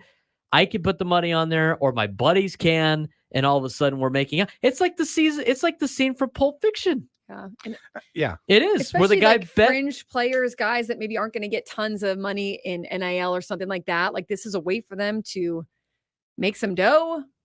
And there's so many. It's tempting as a kid, as any age, it's tempting. The universe in which one of the players on one of the 8 teams next year at the Vegas tournament has a bro go with him on the trip to Las Vegas, and said bro knows the amount of money that kid's about to get from the NIL disbursement for being there, and just bet that on this result in this game. For you. And I just doubled my money. And like Braden said too, it's like it could just be your friend, like your friend or a family member that is like, hey, anybody remember Pulp Fiction? The system. Right. Where he takes the money to throw the fight. He uses that money to place bets on himself to win. The other boxer thinks he's throwing the fight, and he wins the fight. He takes the money to throw the fight, bets on himself, and then doubles his money with his buddies making bets all over the country. And they even get their share, and then he makes out, leaves town, and lives the rest of his life by himself, whatever. I mean, that's literally in a movie. I mean, there's nothing stopping anybody from doing that aside from, obviously, integrity. But still, they're going to get caught because eventually, you're when you're young and you think you're invincible and you think everything is going to work, and you start bragging to friends or things, are like, someone's going to get caught. But at the same time, I don't see how it's going to be whack-a-mole. So someone might get caught. Well, someone else is going to be doing it on that team or another team or whatever. Like, you're not going to be able to police all of this. More on this tomorrow, because even in the NBA, there's talk about how, everyone just ran into it, and it became a big question of, can we do this? And the question of, should we do this is to be far answered later. Like down Jurassic the road. Park. 100% like spent Jurassic all this Park. time trying to figure out whether or not you could do this. You didn't think and stop whether or not you should do this. Do you want the dinosaurs actually running around? Right. Yeah, but the dinosaurs are out. It's interesting because, that's the reality of the NFL. It's the reason why people watch the NFL, and they have this gigantic, fan base aside from the sport of football. It's so easy to bet on. Fantasy football and gambling keeps the NFL alive with people that are just not that interested in football, and all these other leagues want a part of the action, and they didn't understand the consequences before they started signing up with all this. Let's take a break. Ask Us Anything is next to wrap up the show. If you'd like to call in, it is a call-in catch-all segment, 833-288-0973. 833-288-0973. We'll also take questions from the chat. We've got a whole deck of pre-prepared questions if we need to, and they're pretty good and entertaining, so we'll do it either way. But we invite your calls, 833-288-0973. All you have to do when you call in is be ready to ask us a question, because the segment is called Ask Us Anything on Annie and Elsten here on The Fan.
149 on the Fan. Welcome back. Sometimes the conversation is just as interesting during the break. Right, I know. We get into some heated chats. I mean, not really heated. It was more No, just engaged and light and passionate. Yeah, very interesting.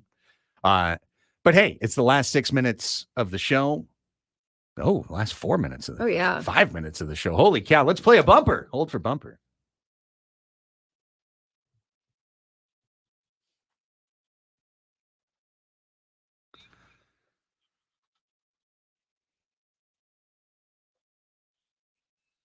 All right, ask us anything. Got one guy calling in. Let's line that dude up. 833-288-0973 is the number to use.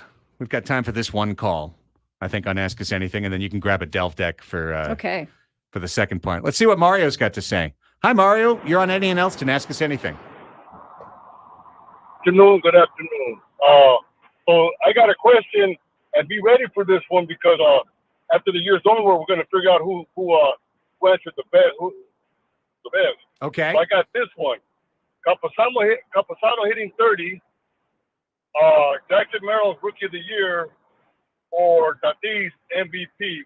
Which one is the closest possibility? You guys. Oh, I love it. Okay, great question. I'll repeat it. Mario's question is, which of these three events is more likely to happen this year? Fernando Tatis Jr. wins National League MVP. Luis Campusano has a 30-homer season, or Jackson Merrill wins National League Rookie of the Year. This is not a knock on Campusano or Jackson Merrill. I'll take Tatis. I take Tatis because, Tatis. And honestly, it's because of how enthusiastic it seems for him coming in off of an offseason that he had go really well for him. I would rate second on that list, Campusano hitting 30 homers, which I don't think is impossible, but he's also never done that at any level of his major league or minor league career. So, I mean, you have fewer games in the minors. It's not impossible to imagine a world where Luis Campusano hit 30 homers, but I would be almost willing to curse on the radio psyched if he hit 20 homers. He hits 30 home runs. They're in a division race, I think. For sure. I mean, unless everyone else is terrible and he's the one good player on the team, but baseball's stupid like that. Who knows? He's an all-star, maybe. Yeah. He's but Toddy MVP, I mean, he's literally finished third already at one point in his career. So, and he looks good. He's been having a good camp. He, by all accounts, is ready for what should be a good season. Mario, really fun question. Yes. You asked us something, and we appreciate it. What are you going to ask us, Annie? What do you wish people would stop bragging Ooh. The lunch they had with a manager? No. Oh. Why'd you say that, Braden? Do you guys know Bennett Woods had lunch with Mike Schilt? They had dinner, by the way, guys. I didn't say Schilt. Don't throw this on me. No, I know. I'm just messing with you. BS, Craig. Bill Schilt, is that his brother? What do you wish people would stop bragging about? I don't really. I mean, I think it comes to a certain point, like where people brag about their kids on Facebook too much and on social media. It's like, your kid's great, dude. But I don't really care as much as you do. Now, I think it's different for like younger people that like have their first kids and stuff like that. But like, I don't need to see every one of your kids' achievement. It's cool, dude. Your kid's cool. Enjoy yourself. You know what? As the parent in the room, I think you're objectively correct. Aren't you tired of like your James's friends' parents posting about their kid all the time? By the way, I think this ends. I think it's almost like on a hard ending when you're somewhere around 6 or 7 years old. Yeah, where like I agree. To see stuff. I agree. I mean, every once in a while, you're talking about overblown, like just like every 40, week, every 3 days. 40 major accomplishments are fine. If your kid got into Harvard or something, right? That's okay, cool. They won like Player of the Year in the entire state of California, cool. But like everything. I'm literally not talking about any one of my friends or anyone I know, so please don't anyone take it this way. There are plenty of people who are Instagram parents. Yes. I think that's more what I'm going with. I don't agree. mind people. They don't have to have a major accomplishment. Like, I like to see what my friends' kids are doing and, cheer them on or things like that. But I do think that there's this craze now of beating out your friends. Look at what a great parent I am. Exactly. Look at what a great job I'm doing. Look at the things Mm-hmm. that I did with my kid. My kid is so perfect. My kid, and I think What it's an actually achiever. kind of scary for the kid because then you start to feel like you can't ever mess up, I agree. I think we all found agreement on the same question. Wow, on both questions. Well, you can ask us something different tomorrow. Gwen and Chris are on the way. For Braden Soprenet, Annie Halbrin, Sam Levitt, I'm Craig Elsten. This has been Annie and Elsten on The Fan. Bye.